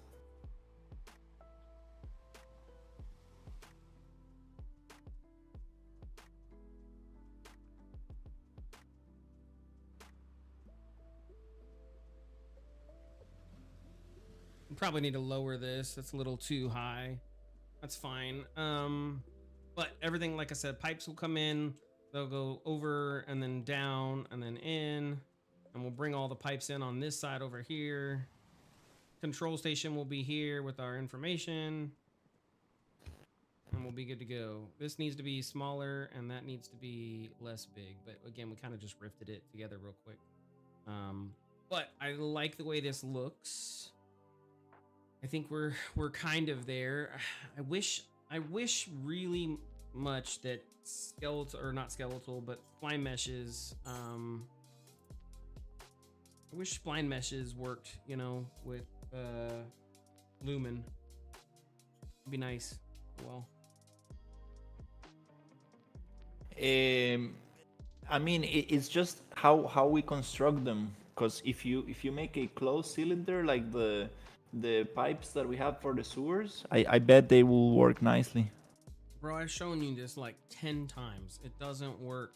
It's Lumen. Lumen does not work with splines. It doesn't render properly. Now, if you bake the spline after we're done, then you're fine. But it has to be a static mesh, or Lumen does not work with it.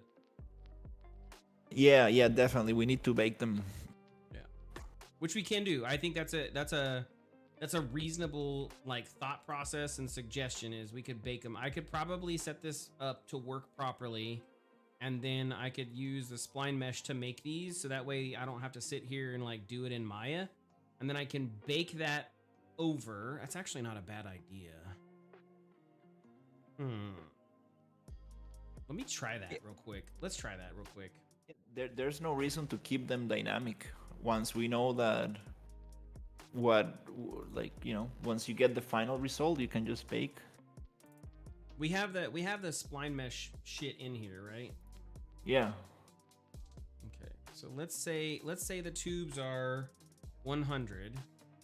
We said they were 100, right? Yeah, I think we said they were 100 because they're supposed to be the size of one full player. We need them going in the forward direction, and I need them to have a pretty robust and complex edge, so that way they look nice and clean.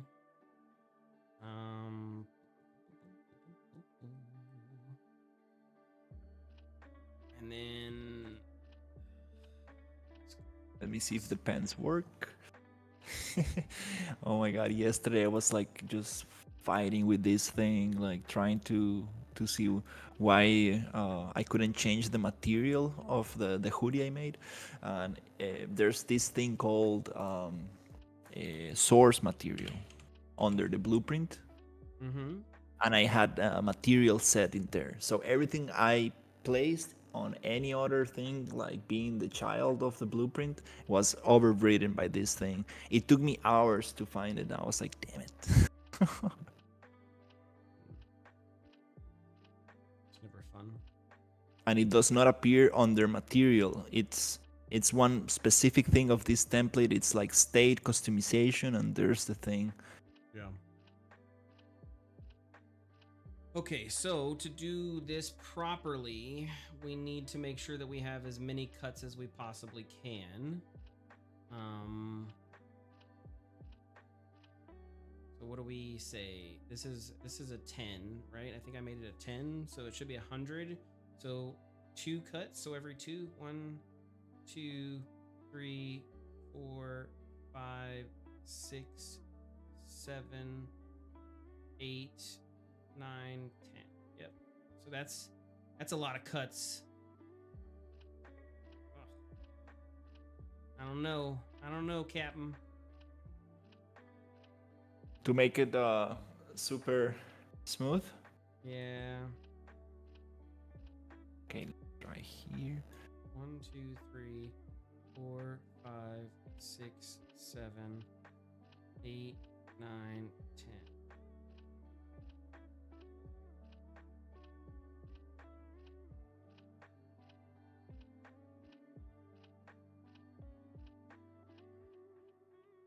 It is what it is. There's nothing I can do about it. I could go less, but we're gonna go more, and we're gonna leverage nanite. You know? Oh crap. We're gonna go more and pray to the nanite lord that all of our answers will be saved. Be like, please save us from our stupidity.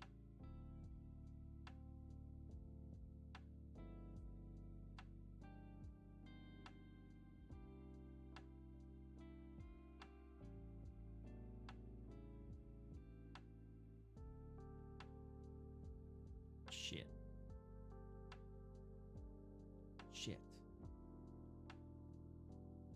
Did I do too many? Looks like I did too many. Oh well. Easy fix. Bye, Felicia. Okay.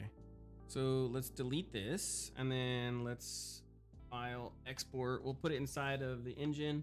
We're gonna call this tube test 01. I like how I already have one called tube. Because I do this all the time. I keep trying to convince myself that this is the right way to do it, but it's really not. I know it. I already know it before I do it, but hey, whatever. Okay, so we go to the spline tool, spline mesh tool. Let's go to blueprints, and we just pull out the spline mesh. We're gonna disable ground snapping because it's stupid. There you go. Very important option. I mean, it's nice if you want it to be a certain way, but it's very important to know how to disable it, because it can get very annoying.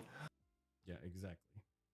And then this requires collisions. We're gonna turn collisions off because I don't care. And then allow fluctuations, so it's not a closed loop.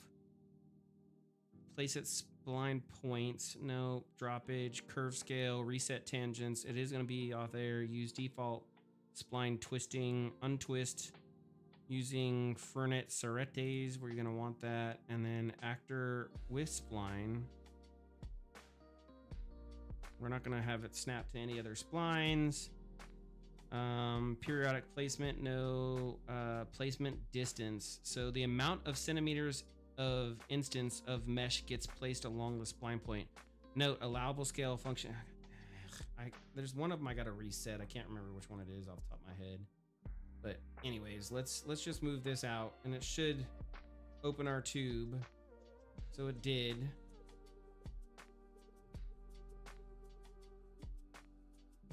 The problem is we're not going to get right angles with this method, and they're going to be super nice and smooth, and I don't want that.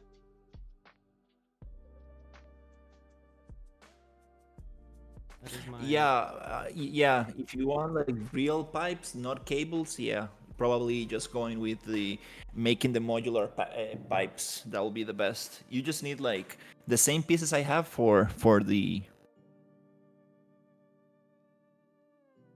It'd be so nice if I could make it be hardcore edge though. What if I made it linear? Is there an option for the type? Yeah, but I don't think it's gonna give you the corner. I will just go with making modular. You just need a corner, and the rest could be just Yeah, I know. Just annoying. Oh, I tried to do it that way. Anyways, damn, dude. Yeah, it's gonna be annoying, but that's fine. Yeah, we'll do it in Maya. It's fine. Okay. So got this down. I like the way this looks. We just got to fix proportions a little bit because proportions are way off. I need to take a quick bio break, so I will be right back.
Okay, here I am.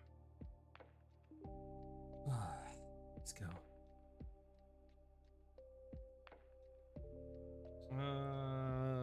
Crap-a-doodles. Okay, where were we? I got sidetracked with that. Hey, nice. Shit. We got pants.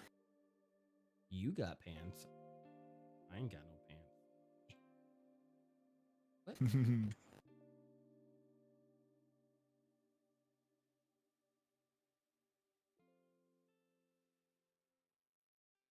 Okay. So A hoodie, pants, some boots, and we're good to go. 5, 6, Now it 7, looks like zombie 8, apocalypse. 9, 10, 2, 3, 4, 5, 6, 7, 8, 9, 10.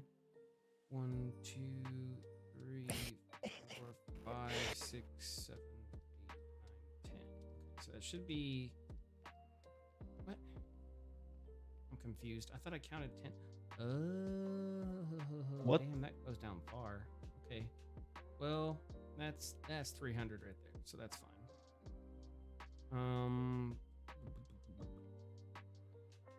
Oh, it's the collision of these Okay. What are you talking about, homie? Ain't nobody watching you. Nobody knows what you're talking about. You gotta be descriptive. No, I'm.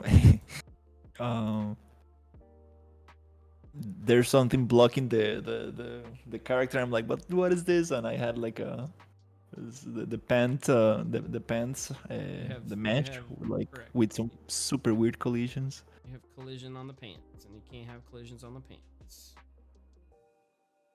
Turn it off. Okay, so this is not going to work. Damn, dude. That sucks.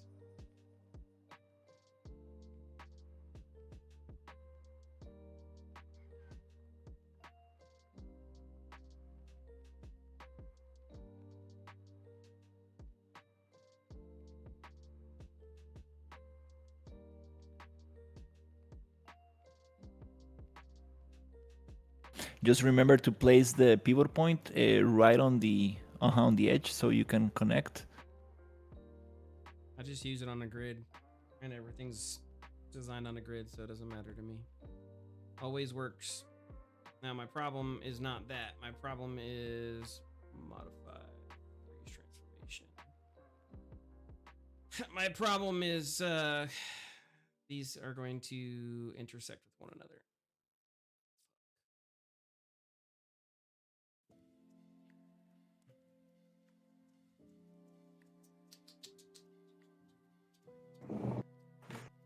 I'm gonna make a super quick texture for the pants.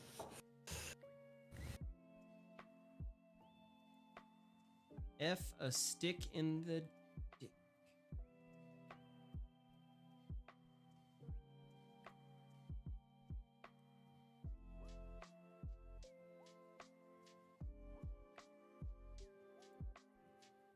What the hell are you doing? There you go. Okay. So he's gonna have to move forward by this much.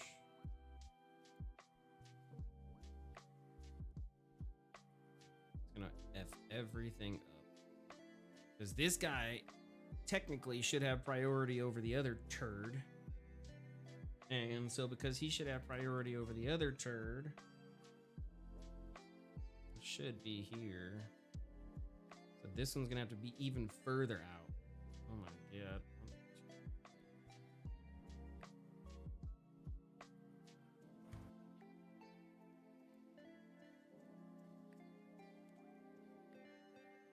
Ew, disgusting.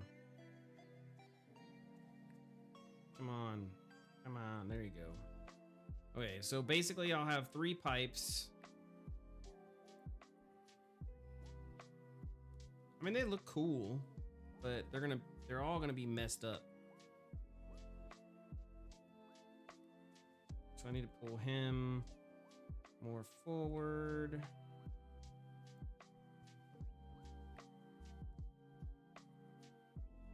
Get off.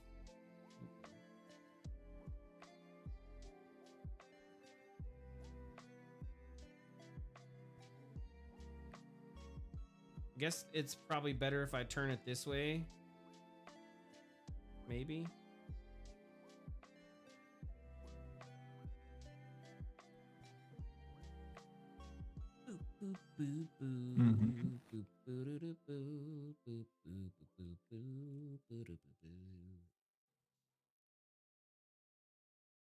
Now, I can cheat and I can just say that it goes to a thingy, or I can bring him down. I don't know what I want to do.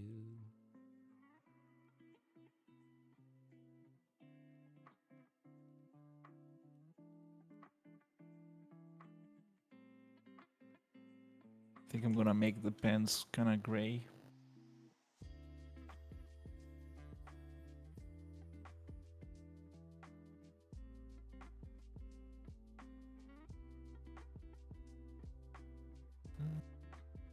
I'm glad you're thinking about your zombies and their fashion sense. Well, this is for the character. But the cool thing about that template is that I can come up with basically the way it's set up, you have a mesh for the head, chest, arms, and legs. So I can customize different pieces and have like random zombies come up. Mm-hmm. Definitely need to take advantage of that.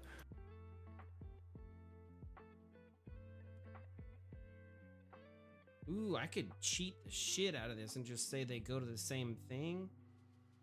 Ooh. But then I'd have a backup, and I don't want to have a backup. That's not good.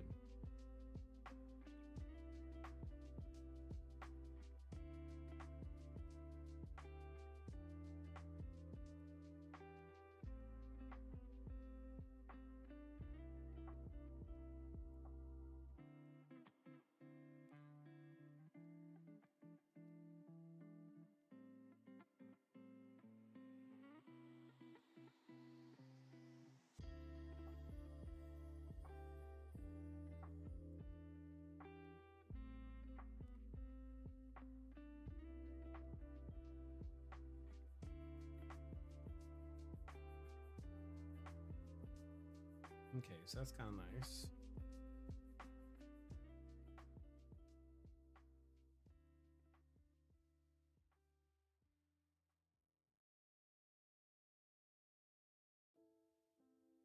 Okay, so we said this tube is coming here, and it's going to poop on this tube, and that tube's gonna poop on that tube, and got a lot of pooping going on. Let's group all of these, and then let's even this out. We said that's too low. We said we wanted this to be lower. We want to grab this filter and bring it down a little bit. Yeah, there we go. Okay, so the filter basically is there, pulling all the water out. I totally effed this up. This is the water filter, not the sludge tube. Son of a bitch.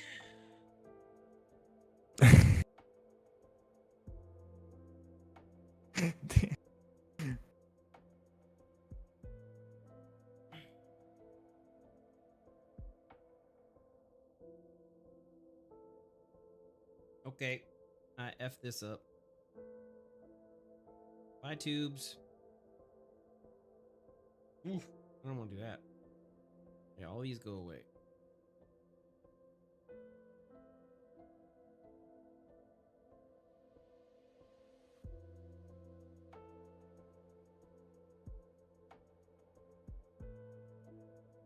Damn.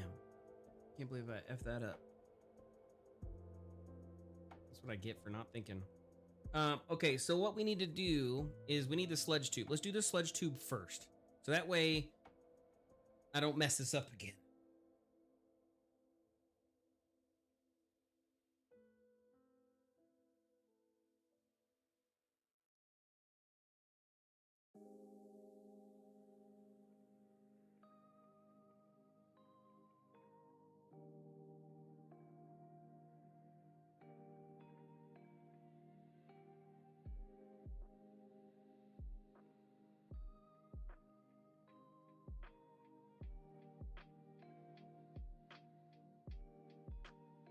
These are 9. I'm probably going to have to make them 10. But for now, we'll stick with this. Okay. So what we have to do is we basically have to take this half over here and we're going to get rid of it.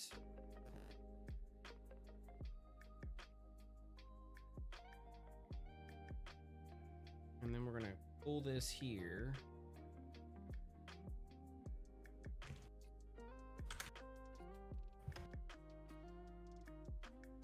Oh man, making this is so annoying. I hate buildings. I really do. Characters are so much easier, man. Everything has its difficulty for sure. Both things can get very, very difficult. Hell no, I'll do a character in an hour.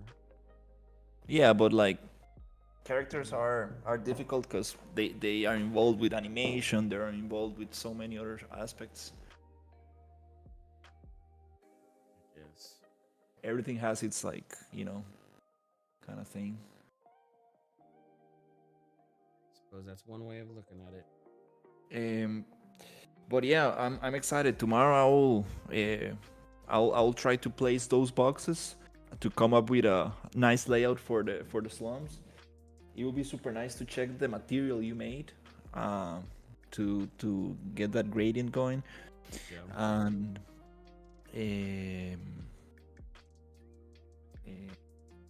yeah, tomorrow I'm just gonna like place boxes, and I would like you to see the thing so you can like make changes, and then after we get those placed, then I can start like thinking about details and stuff. But I think the slums, like, probably that could be the first area we get to get more polished. I would really like to see the vertex painting. I think that if we add vertex painting, that thing will be amazing. Yeah. No, I agree. I think it'll look good for sure. You want to use an add-on for that, or just do it For what? Vertex painting? Yeah. No, it's easy. I don't need an add-on for that. There's this Michael Fosher add-on, but it's meant for Megascans. No, dude, we don't need his shit. That's overkill. That's way overkill. I can set up vertex painting in 5 minutes. Look, I'll show you. And in fact, I'll just do it, and then you can have fun with it. Well, I don't want to get you like distracted from. It takes 5 seconds. That's what I'm gonna show you. So if you go to your materials, right? Let's say we're gonna use our world aligned. So that's our engine, and then we're gonna use our world aligned default. So where's our world aligned default at? Yep, right here, and then that goes to our world aligned base. All you have to do is do vertex color, and then off of this we do a lerp. So you can do a linear interpolate and then say what the value is from here. So for example, what we can do is, let's say it's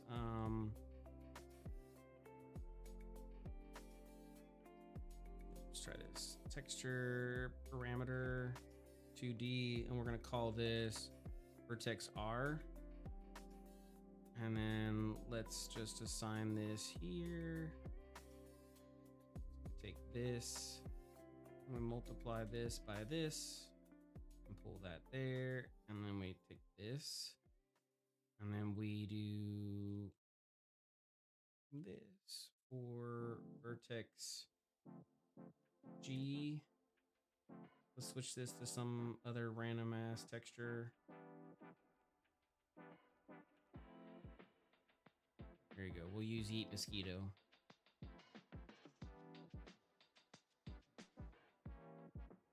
And this gets multiplied by the G. Now, the textures that we are gonna vertex paint also need to be triplanar, right? Technically, yes, but I'm not. I'm just cheating this in real quick for you. So everything kind of like matches and gets a little different wherever we paint. Yes.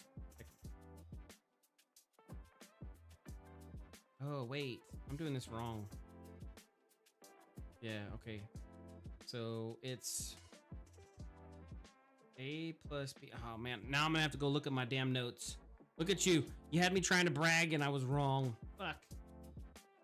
Because you have to do a linear interpolate. You pull this into the linear interpolate, and A is B based off of the alpha. So I want A to be my default color. Oh, okay, that's right. That's right. Okay. That's right. So, what is this? Enabled color gradient. No, I don't want that. Do I have? Oh, I don't have this as a thing. Okay, so let's call this a named reroute node, and this is going to be called diffuse base. And so then we'll go diffuse base. So diffuse base is our base. And then if we paint red, we want it to show up in the alpha of vertex color. And then we do another lerp. And this comes here. And green is our next layer. Or wait, green is our next layer with vertex G as this. And then we do another lerp with blue as our alpha with our third texture. And this is going to be called vertex B, and let's just pick something else. Again, doesn't really matter. Just want something that I can paint and show it off. Come on, give me something I can use. You're being a difficult booby. Yes, I have pants and a sweater. Okay, so then we say this is B, this is A, and that's the alpha there.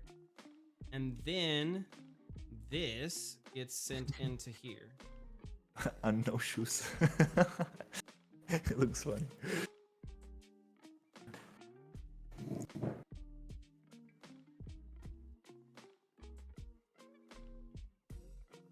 If I did that right.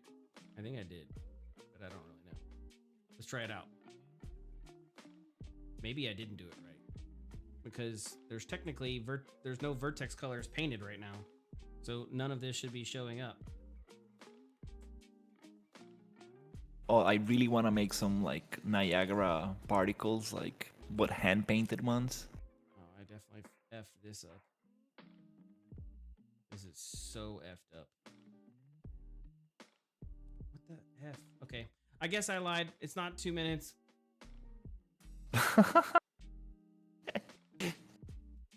No, I understand it's not super complex. It's not. But It's just the lerp values. So I'll set it up. I'll set it up so that way you have it. It'll take 5 minutes, and then you'll be able to do it. Once I look at my notes, I have to look at my notes because I have very specific notes on how I do it. Well, we will still need to come up with materials to paint with. What? No, you just put it in there. You can. It's a what do you want to call it? It's a material instance. You just put whatever. Once I get the code set up, because I'm gonna make a material function. Once I make the material function, you just put whatever you want in there. Yeah, I understand, but like we do need to come up with some interesting, like for example, for the slums, like some brick material, for like like cool stuff that we can use as triplanar.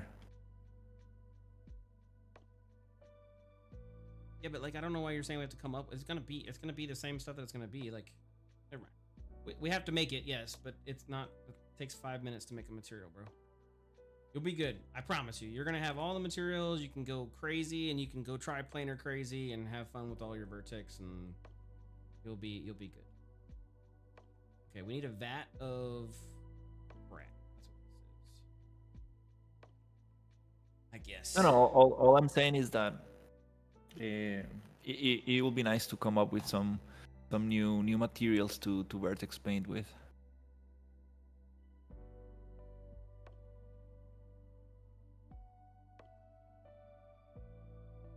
Just 2 textures, damn it. 1K textures, and like I'm out of texture pool streaming. I'm basically out of memory for it.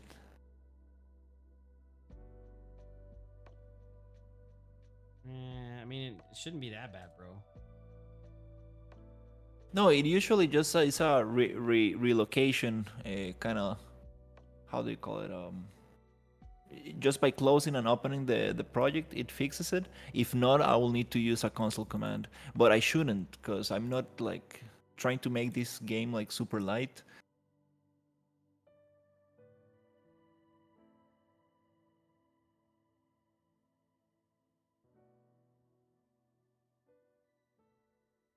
Yeah, I got 5 lurkers who are watching me on YouTube. I don't know what you're doing, but thank you for lurking. They're like, what? They're like, what is Ryu doing? Don't worry about it. I'm working over here. I'm cooking. It's super hot in here. I'm gonna open a window. Hold on.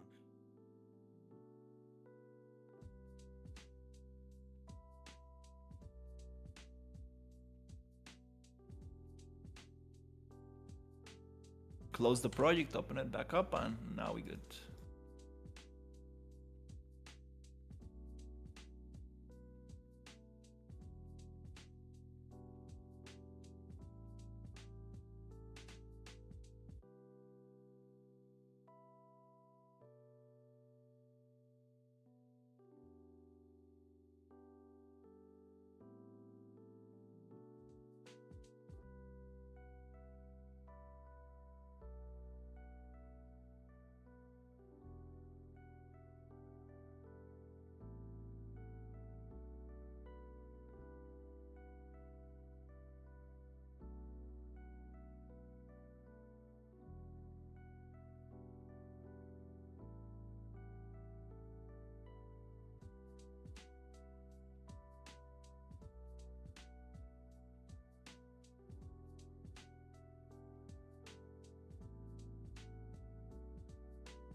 Okay, I'm back.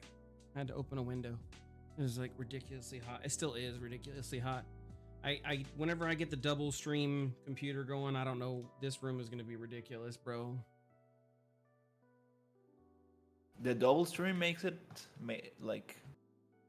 Well, every computer you have makes it worse. I'm in a 10 by 10 room right now. It's a cool room, but it's not meant for this type of heat. I got 1, 2, 3, 4, 5 lights going, and I have my big huge PC that's like cooking out and exhausting right where I'm at. And so when I close the doors behind me, so that way noise isn't, actively keeping everybody else in the house awake, then it basically becomes a sauna, and it's like bad. And because it's winter right now, it's not like I can turn the AC on and cool myself down. Yeah, and I have the 2 PCs. Like, it's hard to show. I guess I could probably. But I mean, if it's winter, you just need to open the window, right? I mean, you would think that, but I don't know. The window's open, so we'll see how long it takes for it to get cold in here. You're using two computers, right? One just to use. No, not right now. I'm not yet. I just got all the stuff so I can build it. I need to get a graphics card first. I was gonna buy a 5090, but I didn't want to go and wait in that stupid. I didn't want to go wait in that stupid line. So what I'll probably do is February or March, when the scalping prices come down back to like 2,500 or something like that. I don't mind paying 500 extra. So I'll probably get one then. We'll see.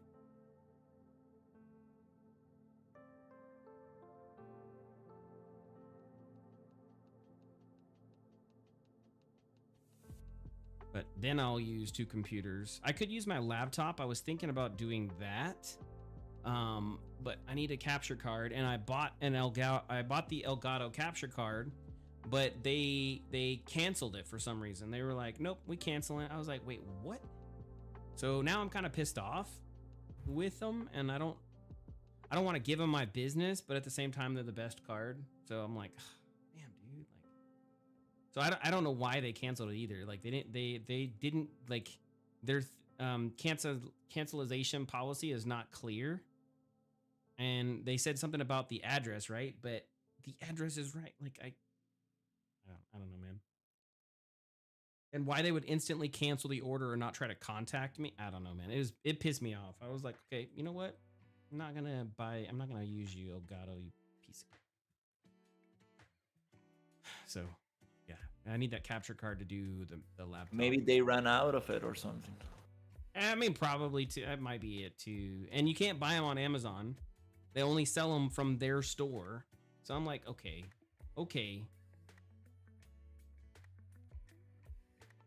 What the hell? El gato.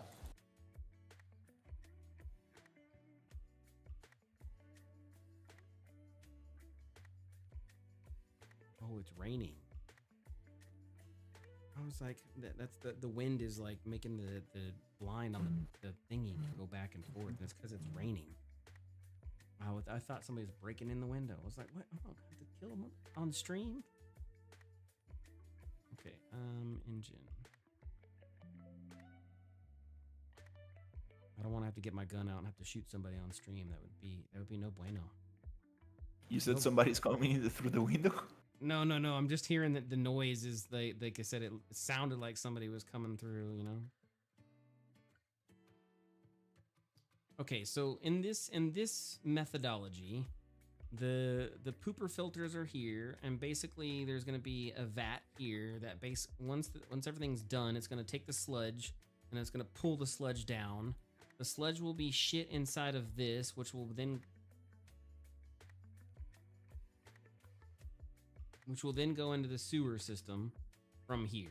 This is basically the sewer system. Like, this is going to lead into the sewer system, which will then, is this under the ground? Oh, it is under the ground. Damn, dude. This is gonna be annoying. Let me do, how do I go to water flux? Let's turn water flux off. Yeah, okay. So I'm thinking like these will poop down the sludge. Poop, poop, poop, poop. Once these have sucked out all the good water. So these will suck out all the good water and pipe it into this section here. So I don't need a control tower over here because this basically is all where the sludge crap is gonna go into this big, huge vat. And then once it purges all the sludge, and then all the water's been pumped out, then this filter process starts again. Okay.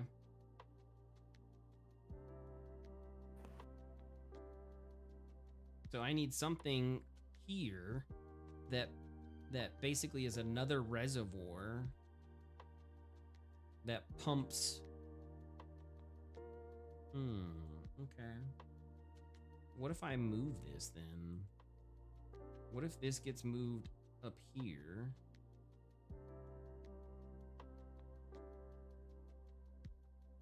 And this is my pump.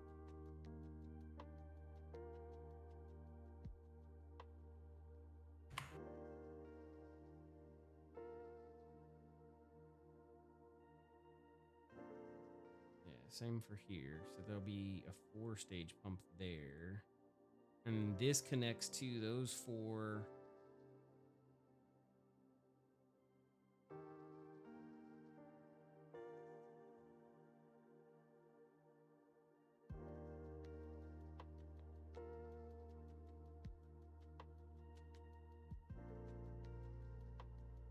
We're changing designs.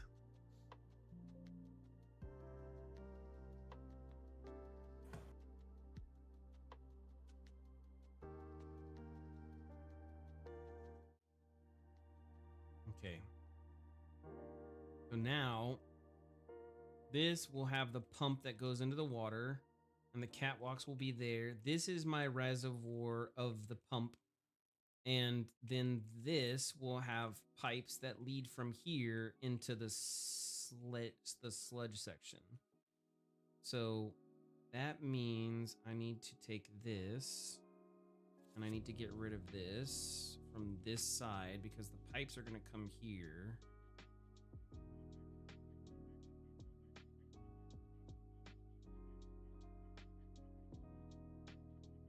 Let's group this and then let's put this on the edge. I hate how... Okay, I'm Googling this. It's always annoying me. Maya mesh, it's hidden by the grid lines. Your mesh is positioned too close to the grid plane or the grid itself to be too thick to prominent, using its visibility to obstruct the model. To fix this, you can adjust the grid settings to make it less visible or reposition your mesh slightly away. No, we're not going to reposition it away from the fucking grid.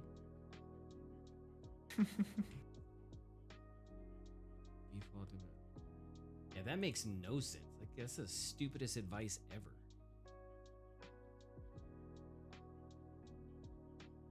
Thicker for access, grid lines. What does that do? Well, I definitely want grid lines.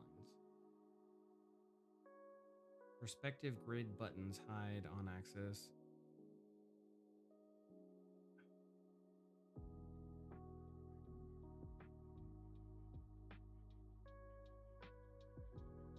I mean, it does me no good.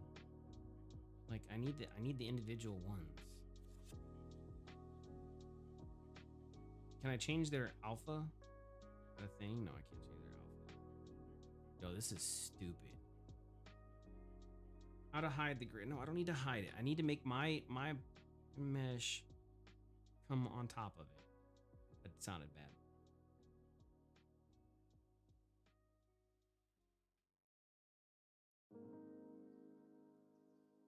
Problem for me is I couldn't see the object was just created, such as pcube. The answer is in this thread in message 4 with the solution from user Flover. To fix this, I would delete the lock node line from the file inside. No, this is not the answer.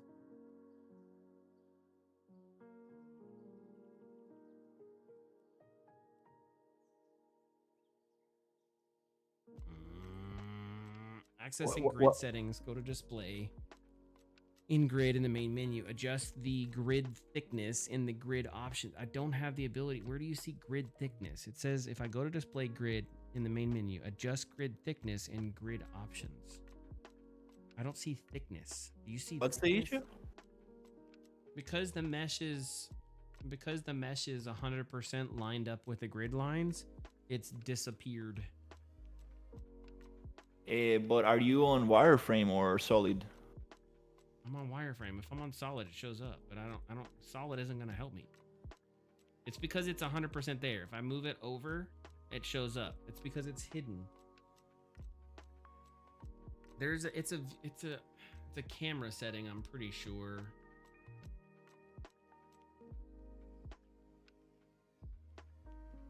I guess you will need to work on solid.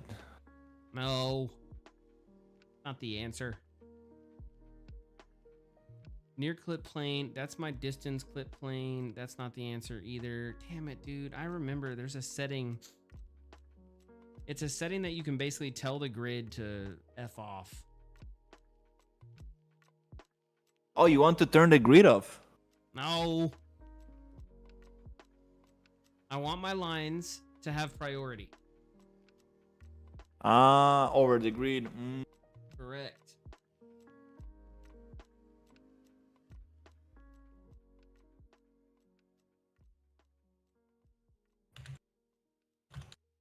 Let me Google this. My what is that called? Edges need to have priority over. Go to grid. shading menu in your viewport and select wireframe.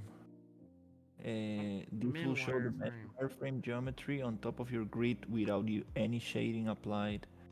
You can also use the keyboard shortcut Alt-A to cycle through different display modes until you reach wireframe. Yeah, that doesn't solve the problem. Go to shading menu and viewport and select geometry. If you modify the Maya preference after the preferences settings, manipulating size, line sizes, and line pick sizes above 1. So that's in the preferences settings. So if I go to Windows, settings and preferences, display, grid plane, I want to show it. Active object off, wires on shaded, full. Line width. Okay, so let's go 3.5. Okay, well at least that, I mean, that's not a good answer, but it's at least I can see it, so it's fucking stupid. Okay, well we're gonna use line width of 2 and that solves my problem. It's stupid that solves my problem, but it solves my problem. Okay.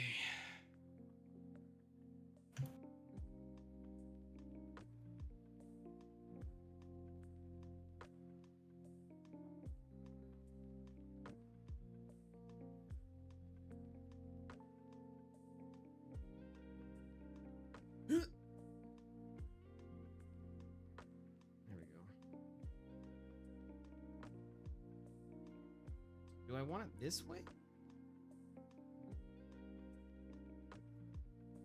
I don't know. Let's try it.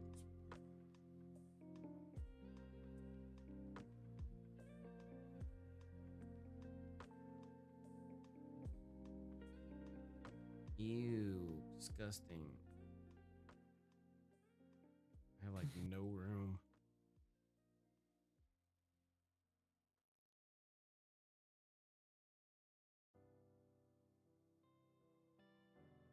But, I mean, that's the proper kind of way.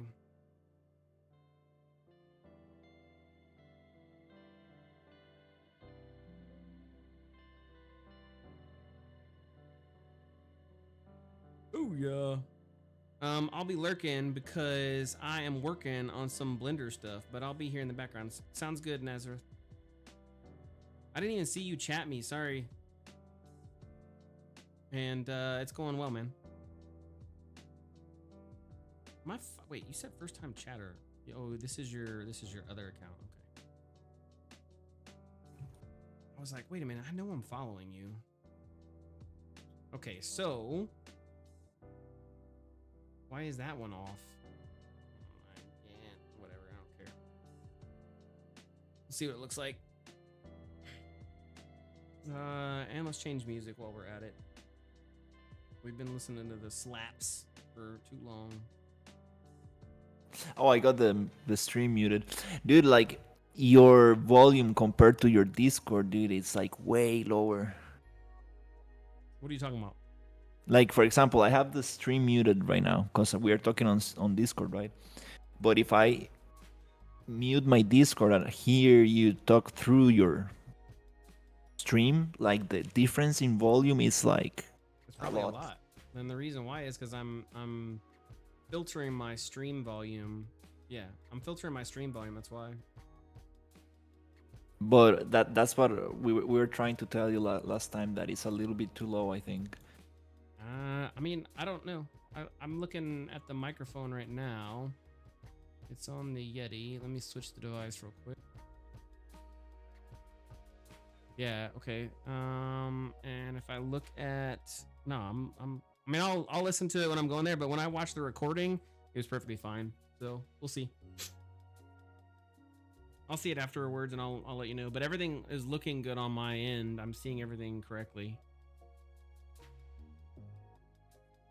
Yeah, it looks like everything's coming through fine. Let me make a check.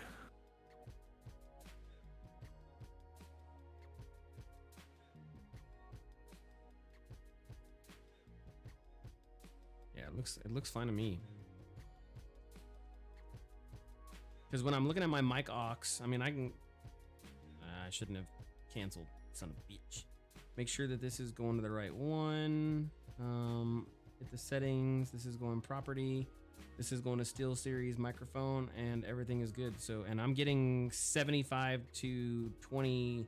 Well, so I'm going the other way. I'm getting negative 10 dB, negative 20 dB, which is loud. So if I go any higher than that, I'm going to be basically in the yellow and the red, and you don't want to be in yellow and red. Yeah, yeah, I know what you mean. Yeah, but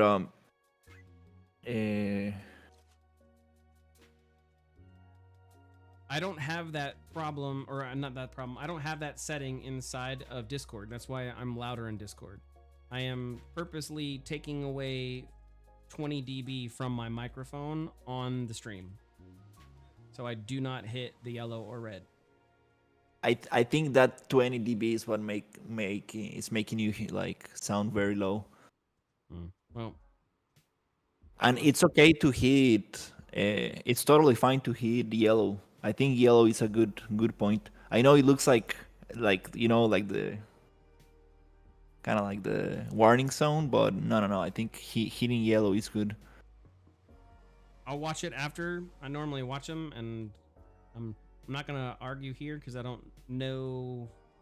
I have no way of knowing what the stream sounds like, but I've tested it pretty extensively. Maybe I am wrong and something's happening, but I've tested it pretty extensively. Yeah, don't worry. Don't worry about it right now. But like, definitely, I think that you should probably check it after and test it with ads, YouTube ads or YouTube Music. Like they usually have a very good volume, or just any other, like, you know,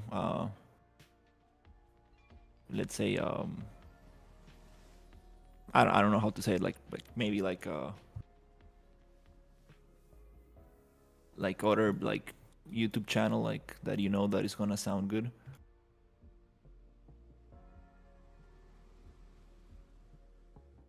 It sounds good, it's just a little bit low.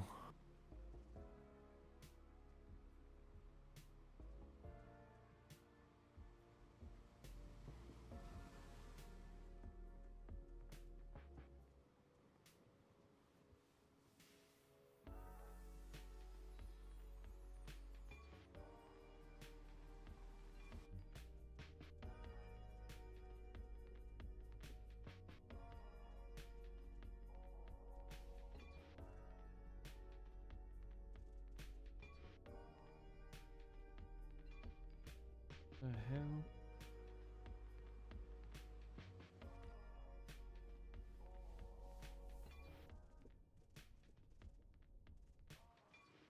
Yeah, there we go.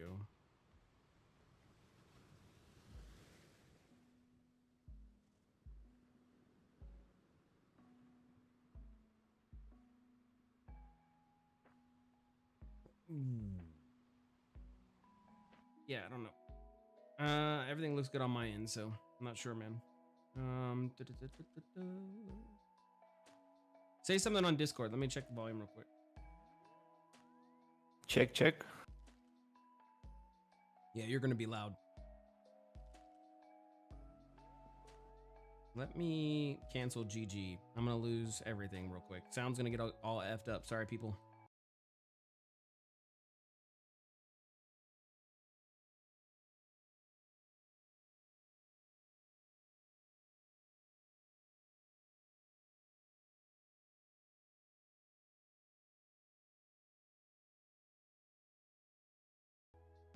Okay, sonar restarted. And I do so arguably I do notice that there's some issue. I mean, I don't know, man. It's so weird sometimes, it's stupid.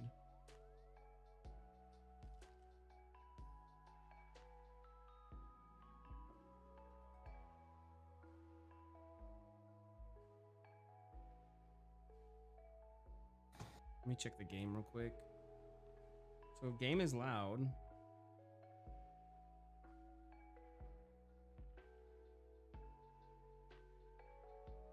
Yeah, I don't know.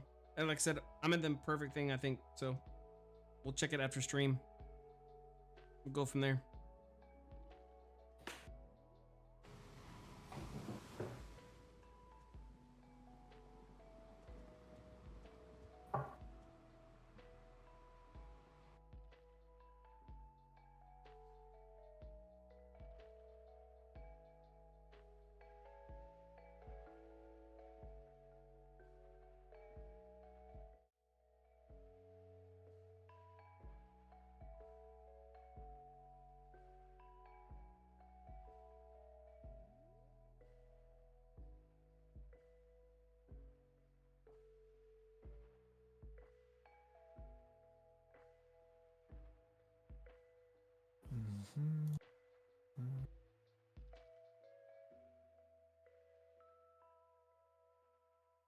So we make this pipe.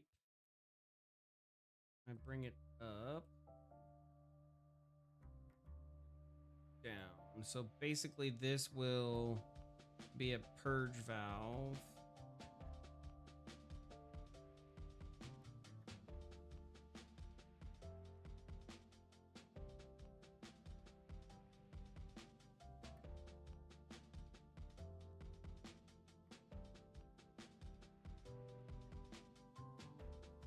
One, two, three, four.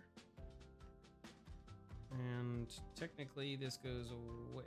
Well, no, it should be there because it's going to basically come down here. And that's going to open up. And basically that's where all the purge is going to happen. So we need to grab this vat. This is the middle, right? Yeah. Grab this. And then what this is gonna do is I'm gonna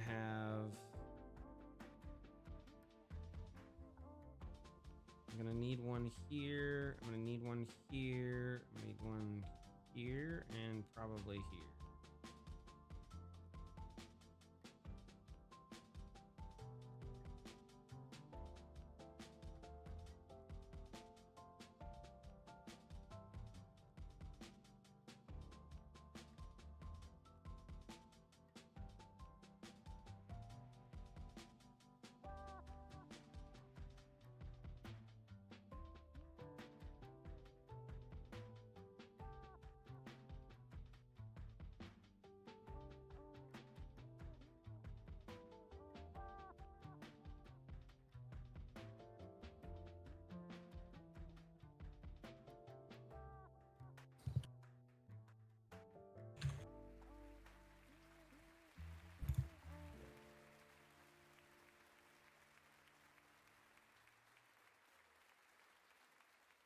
Damn.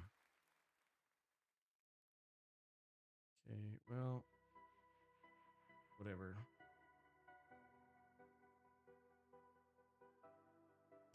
Let's bring this here. I don't have a good answer for this.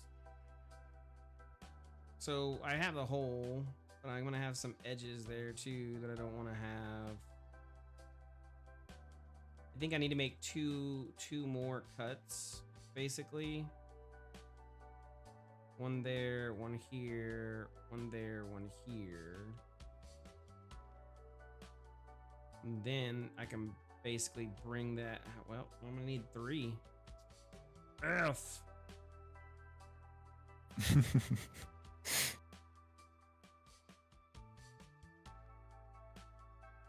What does that look like? Come on. Come on, brain. Be smarter than the program. Okay, so that's got to go here. That's got to go there.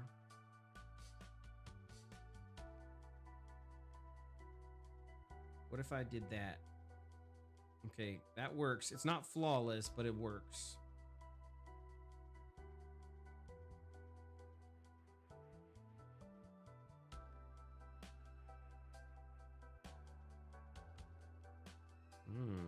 Okay.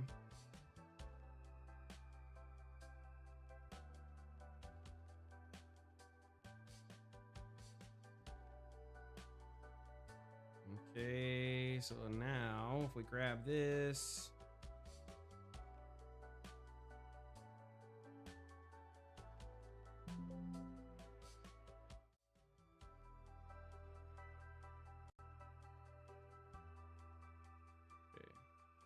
Now there should be a hole. Ah, there is. Cool.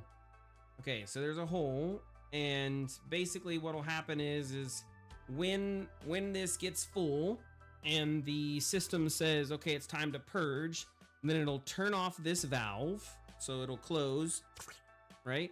And then this door will open up, and all of the stuff that's inside of here will purge down into the pooperville, and then this will be sucked out into the sewers. And so basically that'll happen on all these tube sets.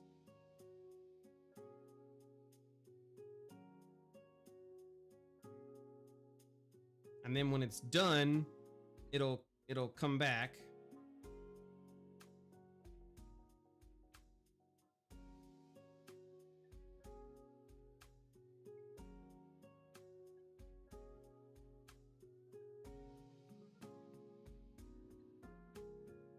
What are we listening to? Cherry soda sucks. Cherry soda, you don't like it? That's the stream. That's the stream sound. It's called cherry soda. I'm not talking about actual cherry soda. You silly boo.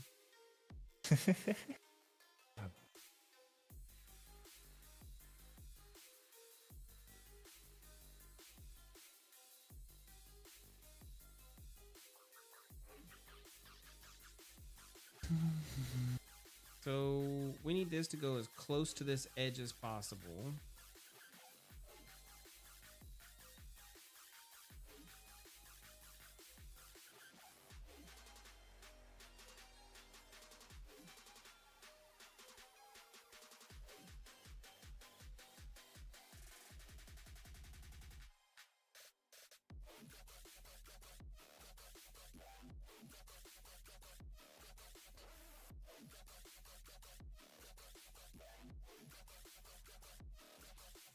I have the line at 2 and I still can't see it. Aruga. Stupid, dude.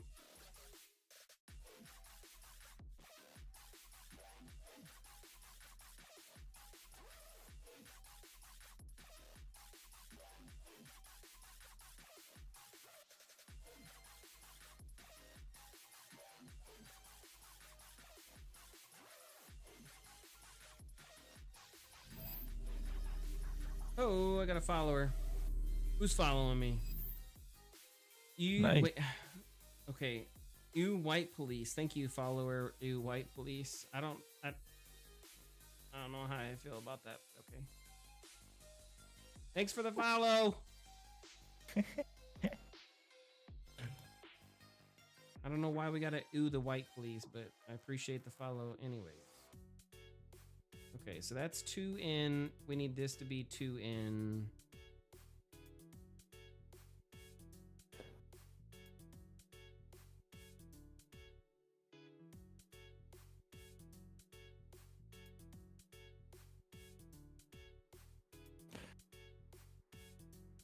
Oh, crapadillo. Yeah, those numbers are, that is super messed up. Okay. Well, I'm gonna grab the, no, I'm gonna grab the, okay, grab this,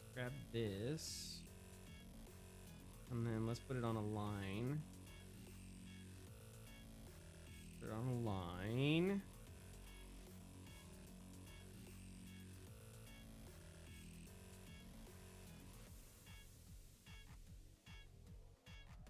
There we go.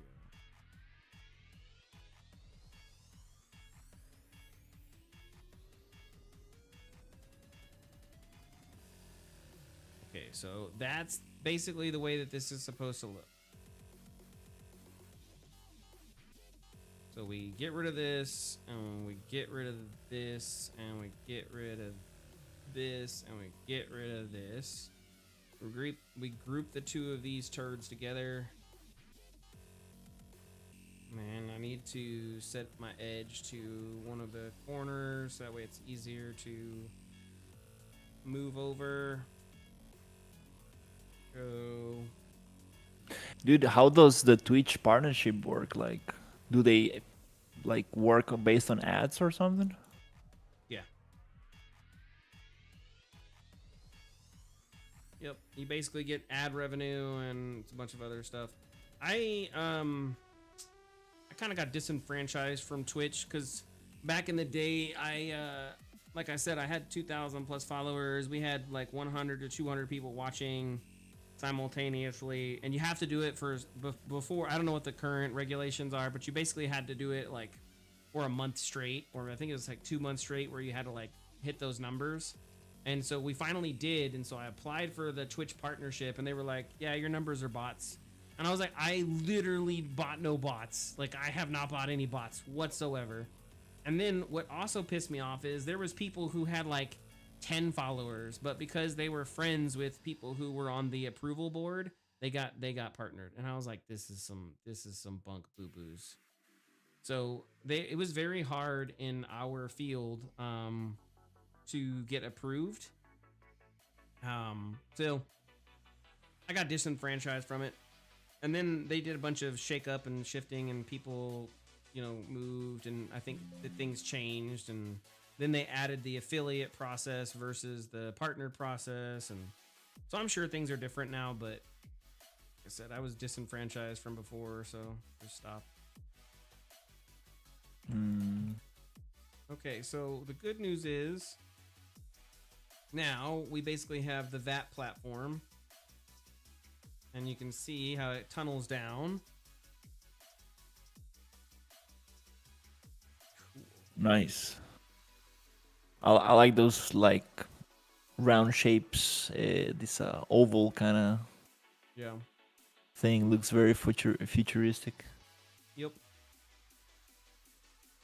So basically, what'll happen is the purge system opens, the door goes chink chink, and then all of a sudden, poopy poop. Down in here, we'll have a tube that basically, maybe we have water that comes from the sea that rushes in here, and then the water helps like push it along to the purge path, which is down to the sewer, and then it gets sewered out. I hope I didn't mess the thing. I repainted the hoodie skin weight. Mm-hmm.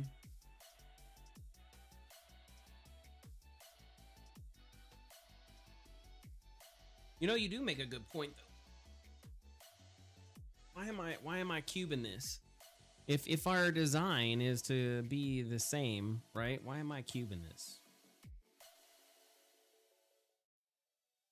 Oh yes. I should.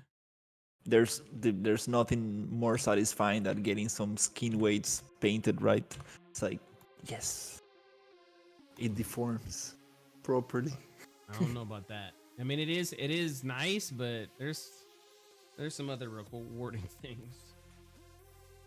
Because it's difficult, like, to actually get good deformations on a rig. Trust me, I know. That's what I do, bro. I'm an animator. I'm a texture maker. I'm a mover.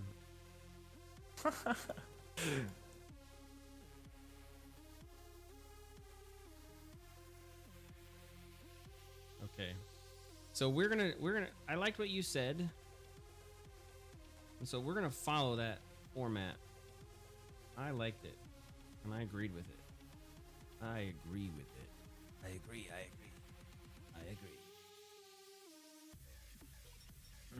The only issue I'm seeing is that this hoodie is made out of pieces. Like how do you call that program? Marvelous Designer like makes cloths, like make it in pieces. So I painted the weight, and now it kind of separates on the seams just a tiny little bit. So I think I'm gonna just merge the whole thing together. I'm gonna weld it. Have fun with that crap. So we don't get those kind of separations. But that's for later. 2.5? Pretty happy with. Of course, 2.5 wouldn't be where I needed to be. You son of a... 2.518. What the hell is that? Oh my god. Okay, whatever. I'm done with this. I quit this game.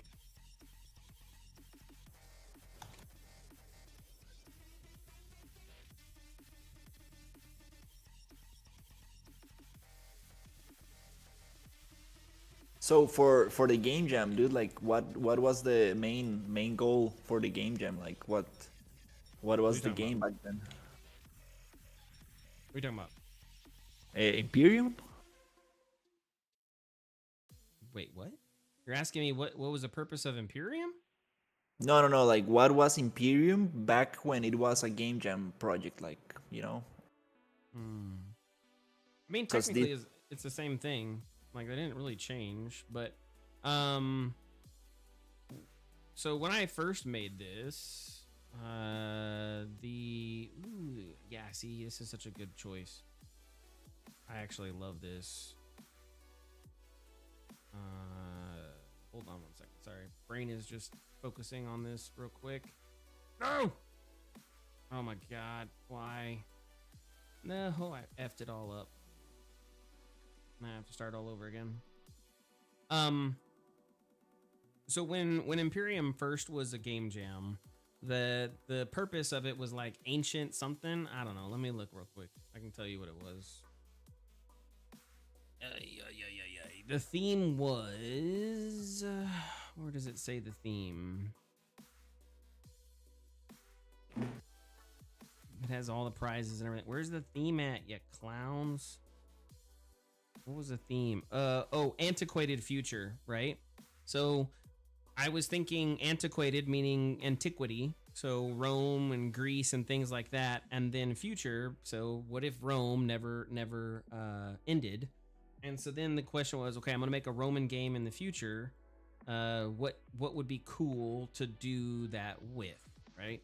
And so I was like, well, what if we made like a Pokemon game where you have to go to the arenas and you have to battle, and that's how you win the game. And so what you had to do originally was you went to the different arenas, and I created the whole world. It was all there. Like you could go to the whole world. Now, again, it wasn't like super developed out and it wasn't amazing, but the whole world was there. And then what you would do is you would go and traverse from each arena, and you would win the arena, and then that would give you a new rank. And you couldn't do the next one unless you obtained that rank. So you had to go and do the other arenas and everything else. It was a pretty good concept. So it was totally a different environment. No, same, everything else. Look, I'll show you. Here, I'll show you.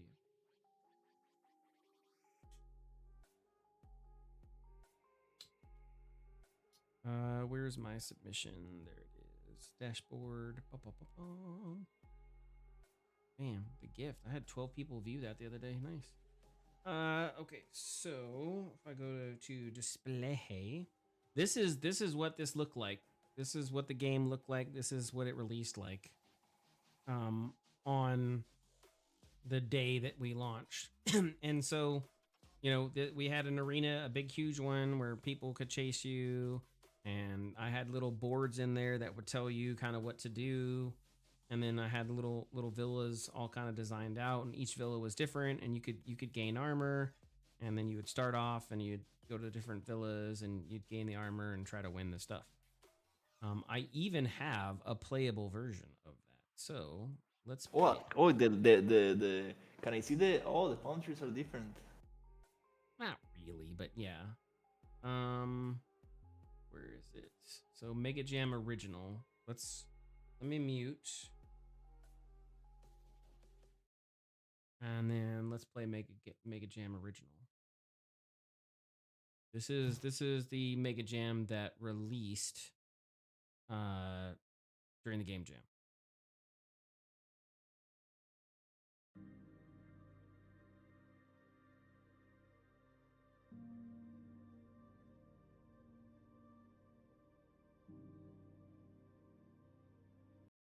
Nice. And we made this in 7 days. So you would start in the middle of nowhere with a bunch of sticks on the ground. And then you'd have a little marker that told you where you needed to go.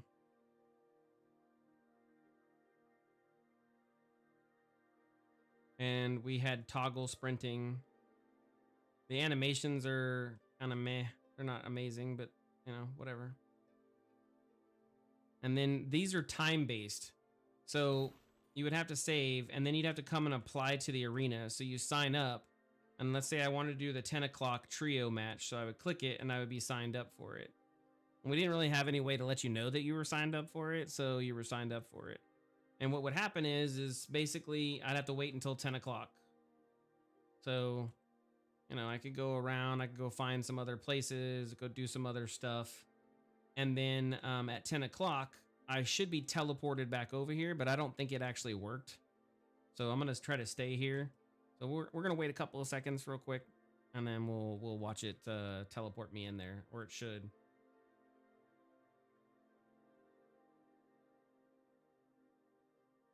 I interacted with the Resurrection Shrine. Okay, cool. And I got about another 30 seconds. So I had a bunch of stuff that told you how to do movement, sprinting. And then there was like some hidden stuff in here where you could like take pictures and everything else too. The little drawings on the board. Yeah. Okay, here we go. It should put me in the match. It did. Perfect. So now I'm in a trio match. This is like your first match. And basically it locks out. Oh, he's strong. I forgot we didn't have block.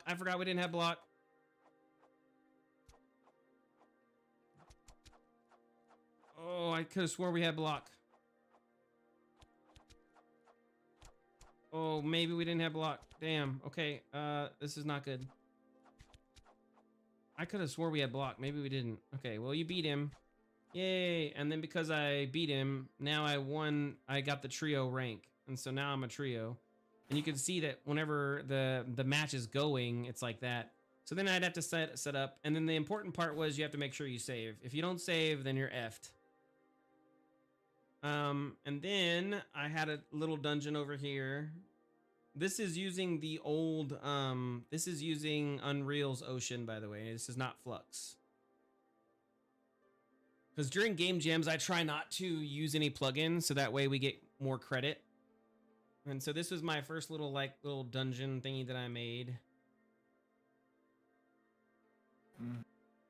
And to get up there, you kind of had to navigate and jump.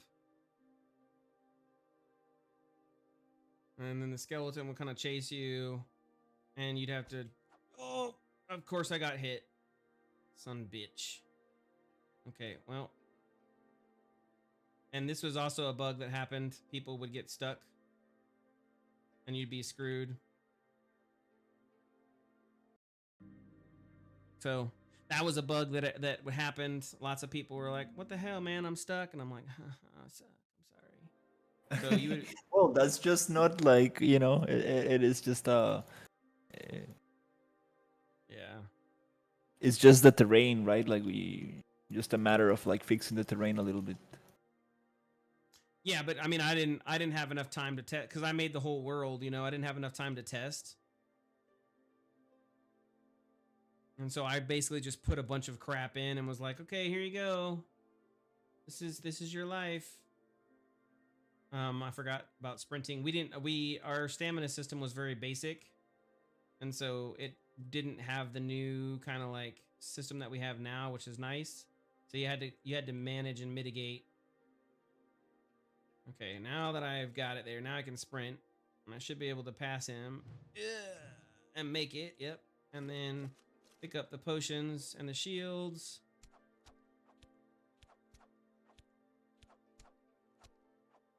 Bye.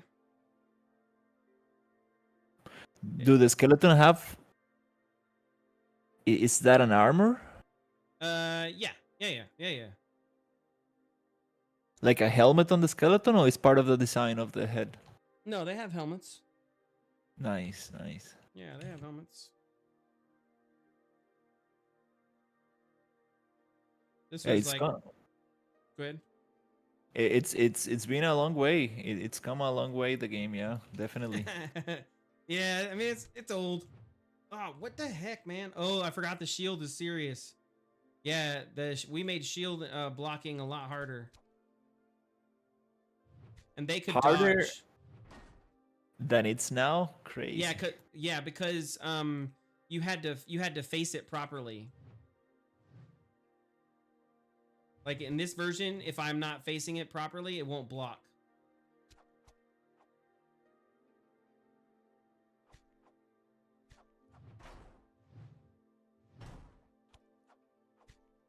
And it didn't cause any delays either. Oh, there we go. Okay. Damn, dude. That is a hardcore. That was hardcore. Anyways, so there was other arenas, and the important thing here was you had to save. Like if you didn't save, you'd be jacked up. We learned a lot from it gameplay wise, and what gameplay should feel like and how it should feel like.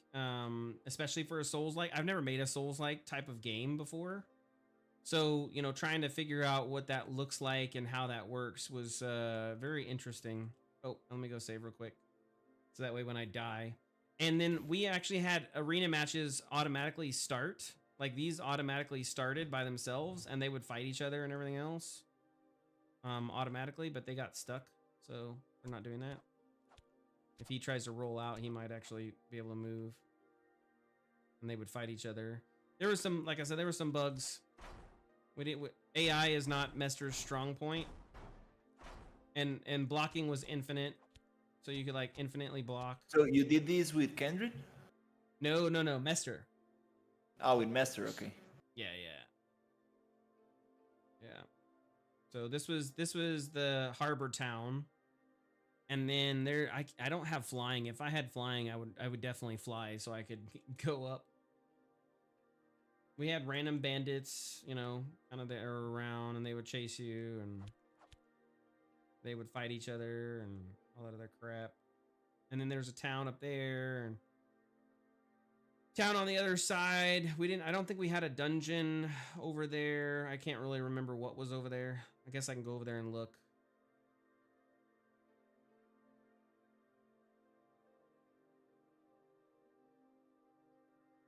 It's crazy to think that this is what it used to be.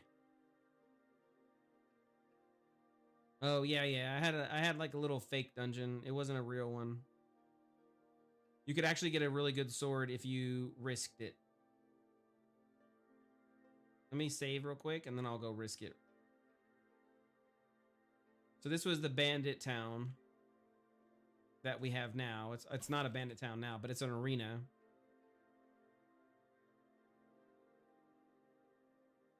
And then let me go over here. Jesus, dude, like I think we're overscoping the whole thing. Here's the dungeon, and if I get in here, and I got that, yeah, there we go, there we go. Oh, he almost killed me. What do you mean we're overscoping it?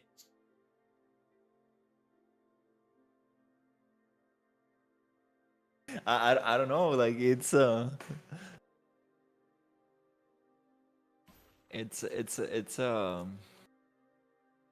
know, the map and the whole thing is super huge.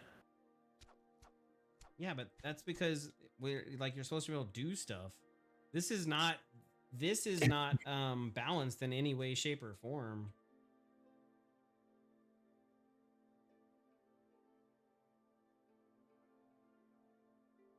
Like this is just thrown in there and then like, okay, cool, have fun.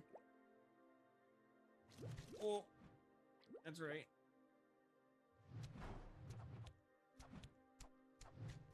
Drop your gear, bitch. Drop your gear. Oh, no, he's too strong. Yeah, see, like I didn't have any good balance at all.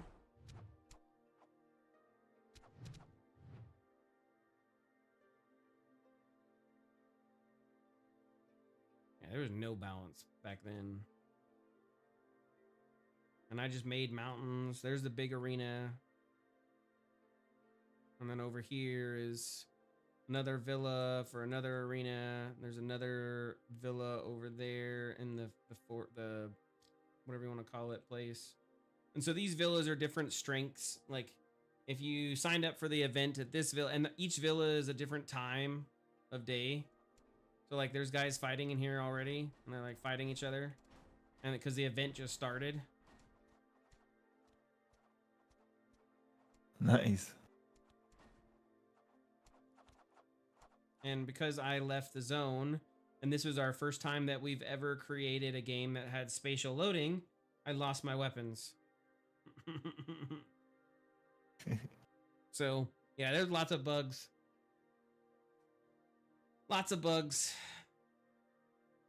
Oh, that's fine for a 7-day game jam. I mean, we did a lot for 7 days, yeah. And now I know how AI works, so I can jam out some nice AI. We had a little side dungeon on the beach over here. AI with behavior trees? Yeah, now I know how to do them. I didn't then.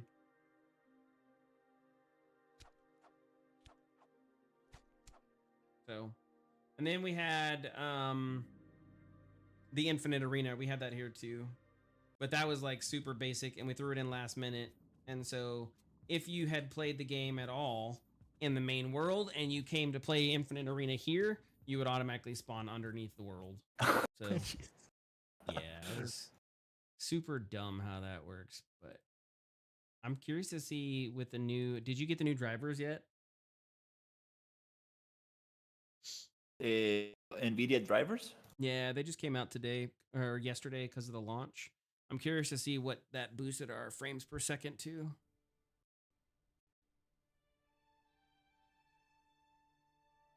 Let's see. What did it boost our frames to? Oh no, I need to update. Yeah, there we go. Beefy small boy. That's what I like to see right there.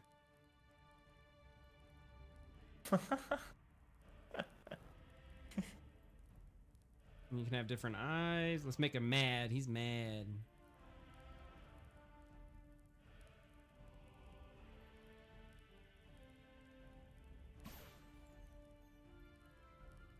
That's what I need to make is the hair models. I need to make one. Now that I've got the new character, I need to make hair and facial hair.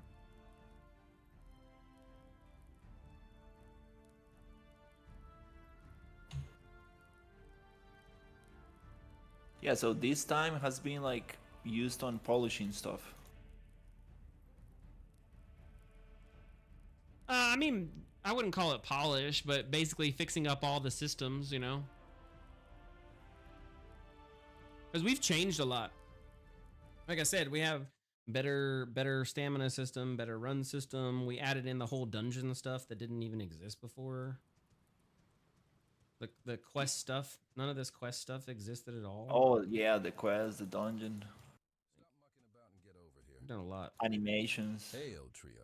Welcomed. Look for the... And we had, now I didn't start with any weapons. I don't know why I didn't start with any weapons, so I'm going to cheat and start with weapons. I'm getting 70 frames per second, so I mean, that's actually not that good.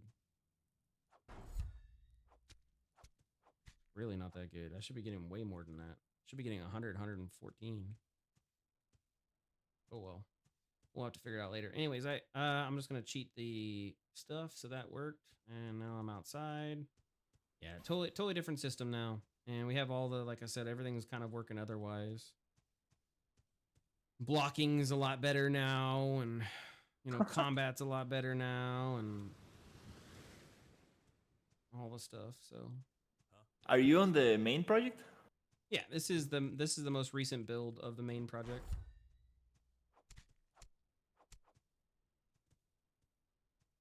I think this was before Christmas.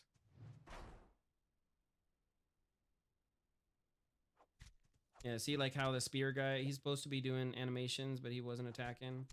The AI is still a little glitch. All right, we need to fix some of that.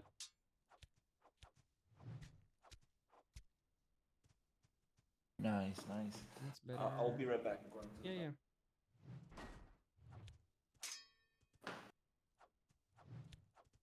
Oh, damn.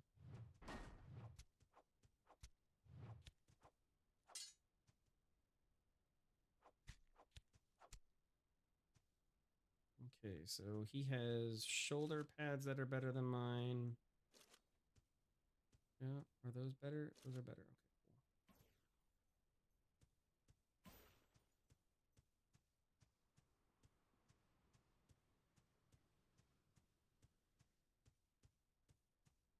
Okay, cool.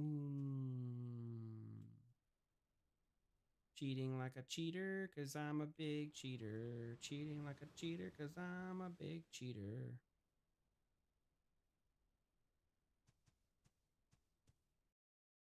Let me make sure go there. Yeah, I gotta save over here, so that way I don't, if I die, I don't lose anything.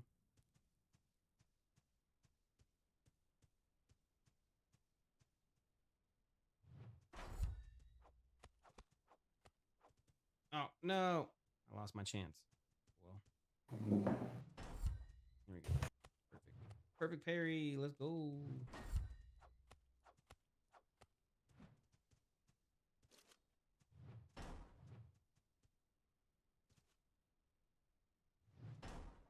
Oh, I forgot it. He has what extra damage now. Oh, man.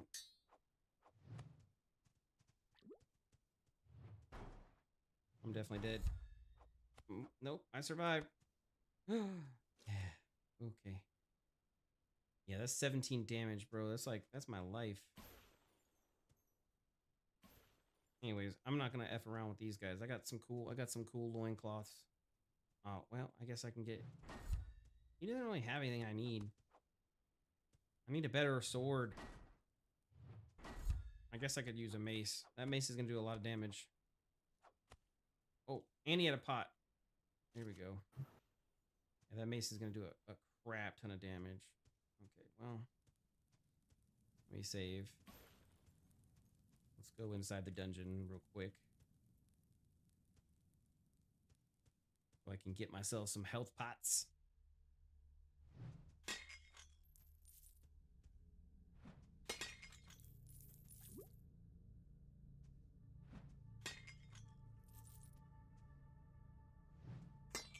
Nice.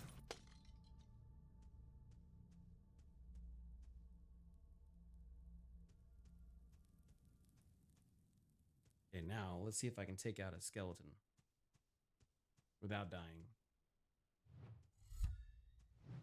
Oh, yeah. Yeah, that's right, buddy. Keep walking.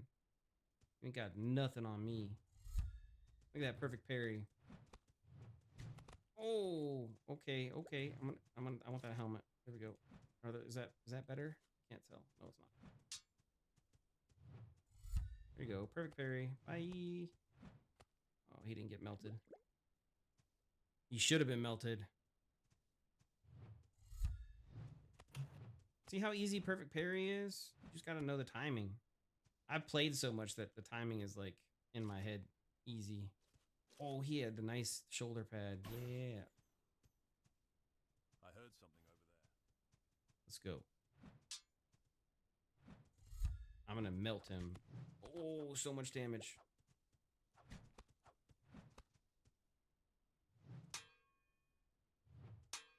Oh, damn. Look, I'm over here talking crap now, and I'm missing 2 perfect parries.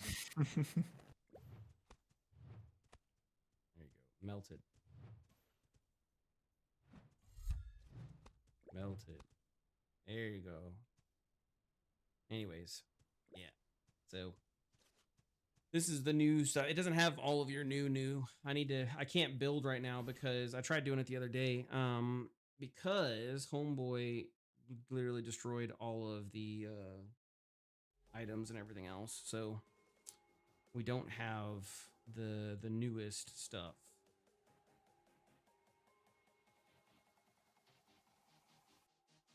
Who destroyed stuff? I mean, I'm using destroyed in a very liberal sense. He didn't break anything, per se. He basically was updating our system, our what do you want to call it? Our items. So in the process of updating our item system, the player is completely jacked and it doesn't compile and it shits out errors. So I can't build the project properly. What do you mean, Kendrick? Yeah.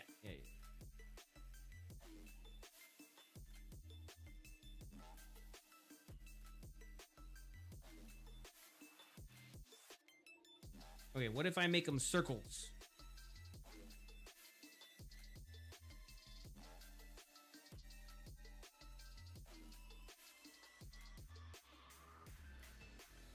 Nice. It gives me that futuristic vibe. We really need to start thinking how we can like start adding that futuristic vibe to things. Oh, I already know how to do that. It's all LEDs, man. I'm telling you, that's all that is. All it is lighting. You just throw in some LED lights, you throw in some TV screens, and it literally gives it that future vibe. Yeah, definitely that helps for sure. But like, we want also the, I don't know, like the architecture, the shapes. Why do they have swords, bro? Why do they have swords? We have to think about steampunk, right? Steampunk is a perfect example. Steampunk is based in the future, okay? And if steampunk is based in the future, then why do they, have steam pipes all over the place and use furnaces for their heat? Well, because their primary source of energy is steam. So you have to think like they have all this cool future stuff, but it's still based off of steam, right? And so we kind of have to think about that. What is our energy source for this world? And the energy source for this world is aether. And so, aether crystals are going to be how we have the aether lamps and things like that. And they heat up their house by crunching up aether. And that's how we have to think about it. Like the aether dust is what makes it. I don't think if you think about it, right? If you go to Europe, those buildings, some of those buildings in some of those crazy cities, they've been around for 1,000, 2,000 years. We still use them. Like we're not gonna stop using them. And so I think it's kind of the same concept here. The architecture and everything else, in 2070 isn't gonna be too much crazier than the architecture that was already there. Like maybe down in the major city areas it might be, and that's why I wanted you to make that super advanced looking one. So that way we do have like a regal place that's really fancy. But everywhere else, I'm not saying it's like super crazy, but I don't know. I don't want to go and do like high fantasy, stuff for everything. I think it should be very, very, very segmented. I want by the time you get to arena number 5, maybe. So like, let's say, you know, arena 1 is right there. Arena 2 is right there. Arena 3 is probably going to be over here somewhere. By the time they get to arena 4 or 5, that's when you start to see some like super, like that's when the weapons are going to have glowy things, and they're going to have like Vorpal blades, and their shields are going to be energy shields, because at that level now you need the fantastical, you know, brought in. And then maybe, you know, when you come into the city, that's when you see like, instead of a normal like wooden gate, you'll see like a force field gate or something like that. That's when I think we should have the fantastical, is when you start to get in the super fancy rich areas, you know what I mean? Mm-hmm. That's how I'm seeing it, or trying to think about it. Yeah, makes sense to keep the architecture classical. Plus, it gives it that cool vibe, you know? Like, everybody likes Rome. So, let's use the Rome vibe and sell it, you know? Mm-hmm.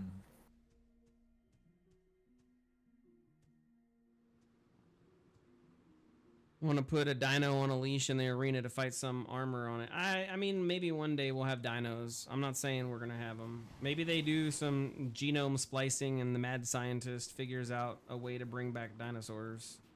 Don't overscope. I'm talking about like way down the, like this would be like a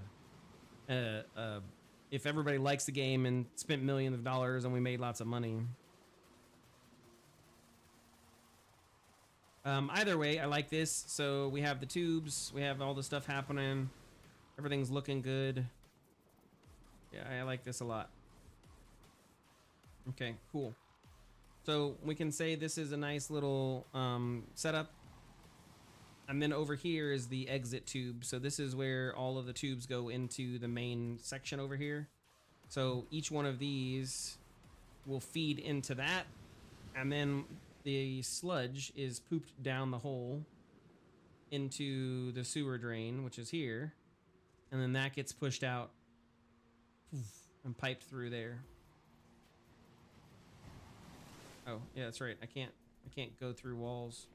Doesn't look like there's a wall there, but there is a wall there.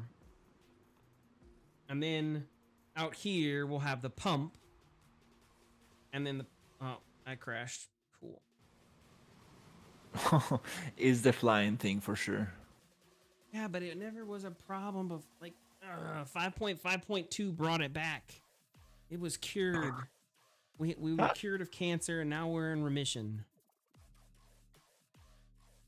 Oh, it's funny. It's stupid. Well, we're on 5.5.2.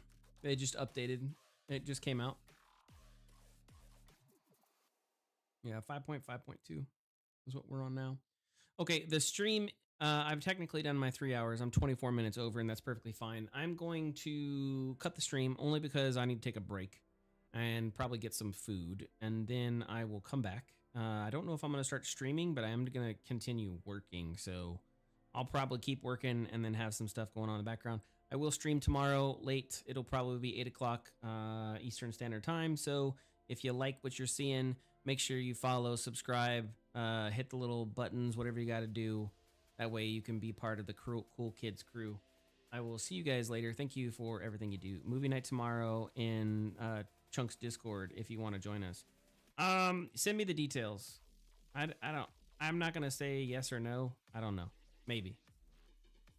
That's kind of weird. Like I never have understood movie nights, but I'm not gonna say no. So send me the info. Send me the deets in a PM, buddy. Oh damn, I gotta follow. I don't know who followed. Oh, Nectropolis, thank you for the follow. Either way, see you guys later. I'm gonna head out. I mean, I got 6 people. I guess we could raid somebody. Maybe. Do we raid somebody? Let's go raid somebody. They're gonna be like, oh, thank you for your 6-person raid. You're so cool. Like, don't judge me. I'm just a noob.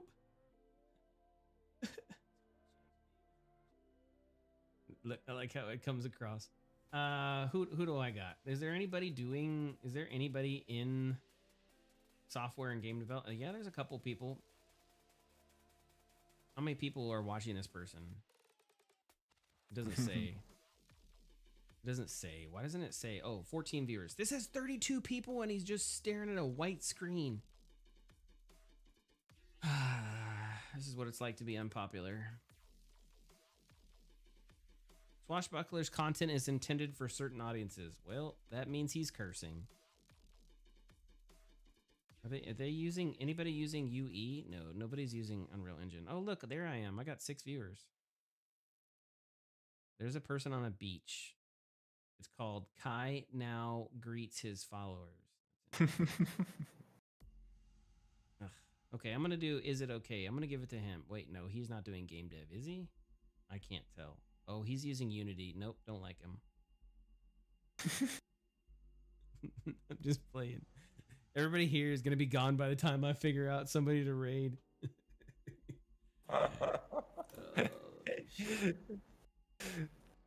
How is he playing Heroes of the Storm in software and development? That's not, report him.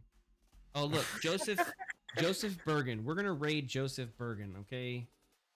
Because Joseph Bergen has only 2 people watching and he looks kind of cool. Are there 2 people talking simultaneously in the same stream?